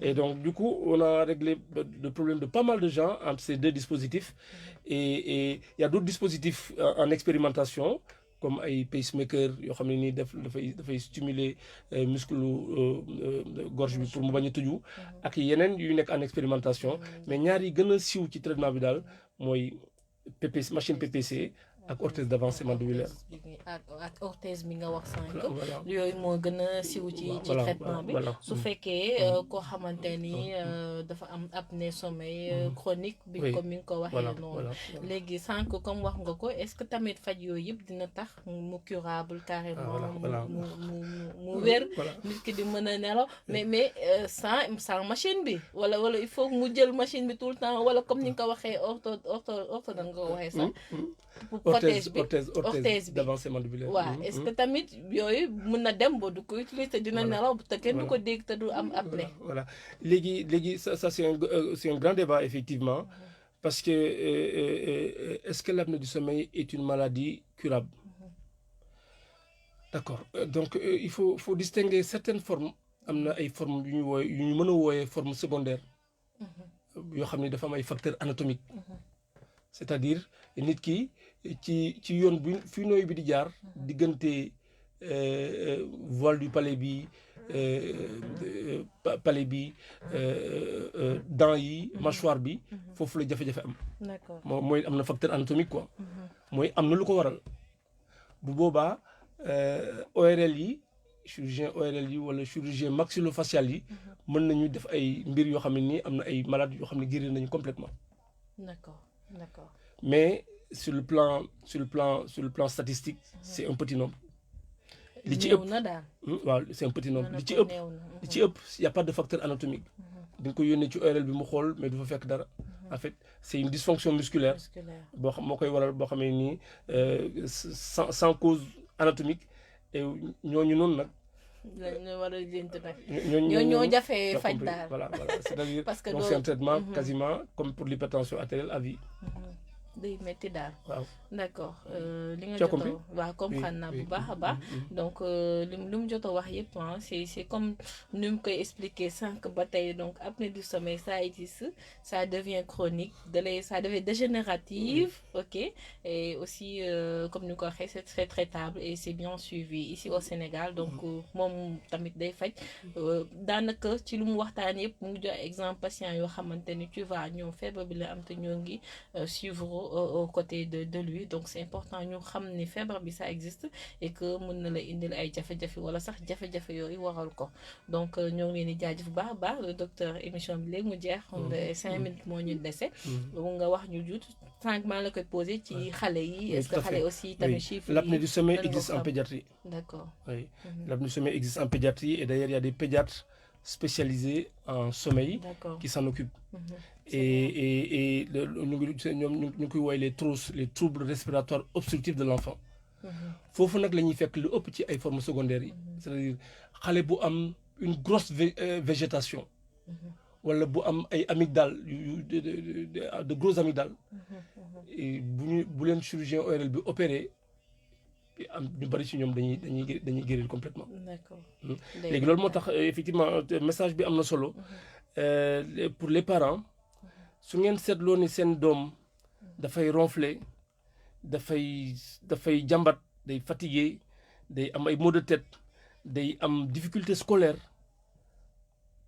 boo ngeen demee ci pédiatre bi laaj leen ko ndax xam sama doom amul apnée du sommeil et comment on peut faire pour savoir parce que ça peut changer une vie xam nga xale boo xam day am une difficulté scolaire tôt qui le suit dans le temps c'est catastrophique. du indi résultat et tout mën nga ko di ko harceler mën nga foog ni du concentré wu wala vraiment dafa comme ni nga ko wax rek intelligent wul fekk na leneen la xëy na voilà en tout cas au moins juñu ko daal ci sa xel daal ba xool mais nga saytu ko bu baax tamit avant ngay def yenn jéego yi am na solo bu baax a baax donc bu fekkee am leneen loo bëgg a yokk ci sujet bi j'ai le cas d'un adolescent de 15 ans boo xam dañ ma ko indiloon mu am ay hypertension artérielle 16 17 18 xam nga tension artérielle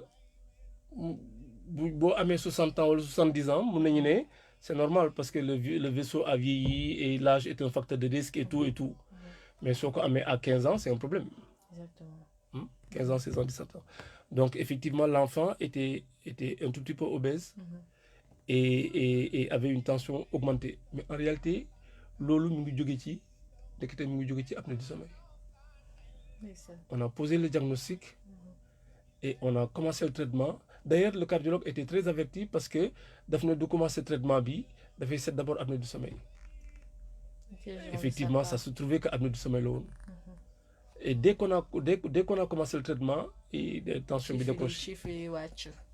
Tension bi décroché. jar na bàyyi xel de surtout ak hypertension diabète nu mu bëree ci dëkk bii donc vraiment jar na bàyyi xel bu baax a baax et que aussi am nga lu wax am na loo wax sànq lu am solo c'est que buñ ko traité wul à temps mën nga di def apnée ba far demaale. Absolument. Donc mort subite nga ne pendant la nuit aussi tamit ñu jëm sensibiliser un peu ñi nga xam ne ñoo ngi ñuy déglu si côté boobu noonu parce que des fois allez-y. Oui, hypertension artérielle donc soo ko jëlee au départ tu peux te passer de médicaments ou tu peux même te passer d'une évolution vers une sorte d'hypertension fixée.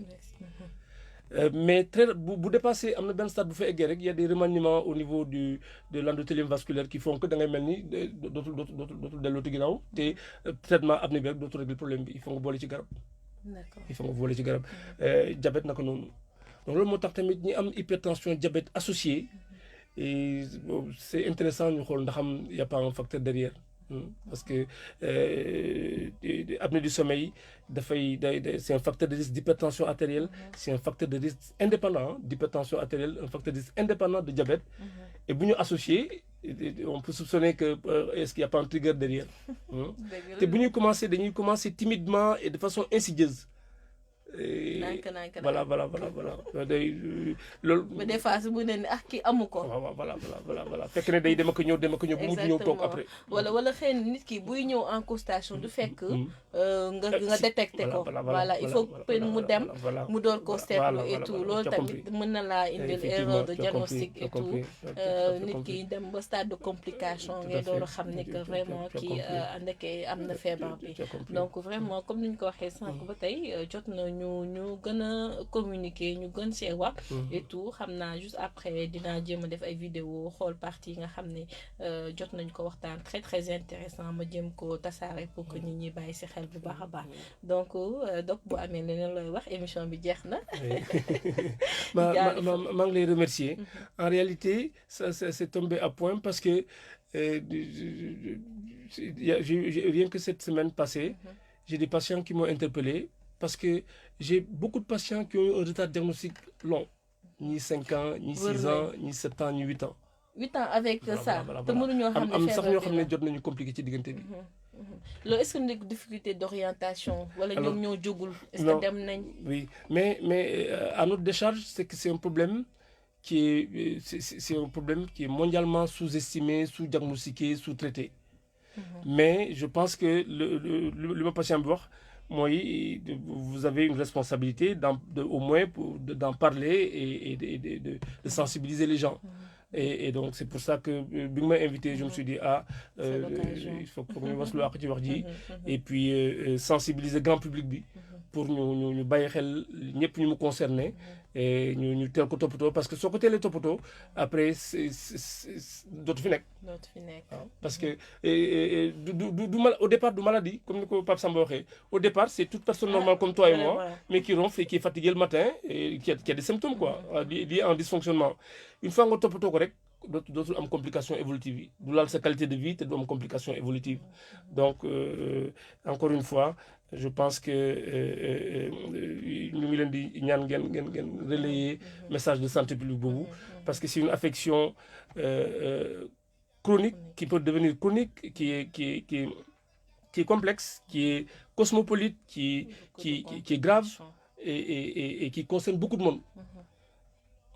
À partir d'un nuage supérieur à 5, il y a 1 milliard de personnes qui sont dans le lot. Et donc, je pense que le Sénégal, dans l'Afrique de l'Ouest, fait partie des rares pays où le diagnostic est possible et où le traitement également est possible. Donc, parce qu'avant,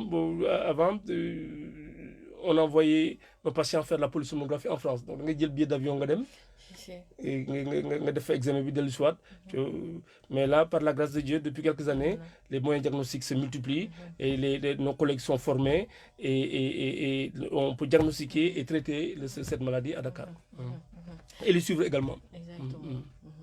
Donc voilà ñoo ngi lay jaaj c'est bon ñoo ngi lay jaajëfal bu baax a baax ci disponibilité bi nga am comme ni nga wax il était temps en parler parce que même man sax lorsqu'on s'est rencontré nga may wax ni y a une maladie qu'on ne parle pas et tout et que pourtant c'est une maladie chronique et que voilà ça atteint des gens ba mu dem ci ay millions ci ay milliards je me suis dit donc nañ ki comme puisqu'on est là pour sensibiliser on est là pour la prévention. Merci. Donc mieux vaut de parler de tout et de rien en même temps mais lépp rek pour yéen la yéen ñi nga xam ne yéenay askan bi yéenay sonn yéenay dem ci hôpitaux yi yéenay sentir aussi stress bi wala qualité de sommeil bi yéenay sonn mais ngeen bàyyi si xel bu baax a baax ci feebar bi nga xam ne moom lañu waxtaane sànq mooy apnée du sommeil ngay fàtt ngay ronfler ngay yeewu di sonn même boo nelawee 12 heures de temps sax boo yeewu doo tax nga nekk te donc tu te dis que mais man lu tax ma nelaw heure bi may mel ni ku nel mel ni kuñ doon doo donc voilà mën ngeen cee bàyyi xel bu baax a baax su ngeen demee ba gis ni lii nii moom nga indi ay jafe-jafe ngeen jéemoo dem saytu docteur yi wala ñi nga xam ne seen xel màcc na ci loolu donc comme ni ñu koy defee chaque vendredi donc émission bi mu ngi fii pour yéen n'hésitez pas 33 821 88 11 mooy fréquent kii bi téléphone rajo bi bu ngeen amee sax yeneen question wala yeneen thèmes yoo xam ne bëgg ngeen ñu waxtaanee ko n'hésitez pas à appeler ñu jël si note jéem a xool suñu médecin yi ñenn ñi pour ñu ñëw waxtaan ak yéen échange ak yéen ñoo ngi leen jaajëf bu baax a baax di remercier aussi ñi nga xam ne ñoo nekk ci Facebook bi duñu seetaan di remercier aussi suñu auditeur bi woote sax xam naa moom laay jox samay alopécie bi comme yéen ñi woo leen woote da ngeen doon déglu rek moom laay jox samay bi incha allah donc jaajëf bu baax a baax et merci beaucoup docteur. Merci beaucoup. Donc ñu jéem a defaat rek benn rendez-vous incha allah pour def un rappel rek aux gens pour leur dire que c'est toujours d'actualité. Rappel pédagogique. Voilà. Allez merci beaucoup. Merci c'est moi qui te remercie. jërëjëf nga tëj de. jërëjëf.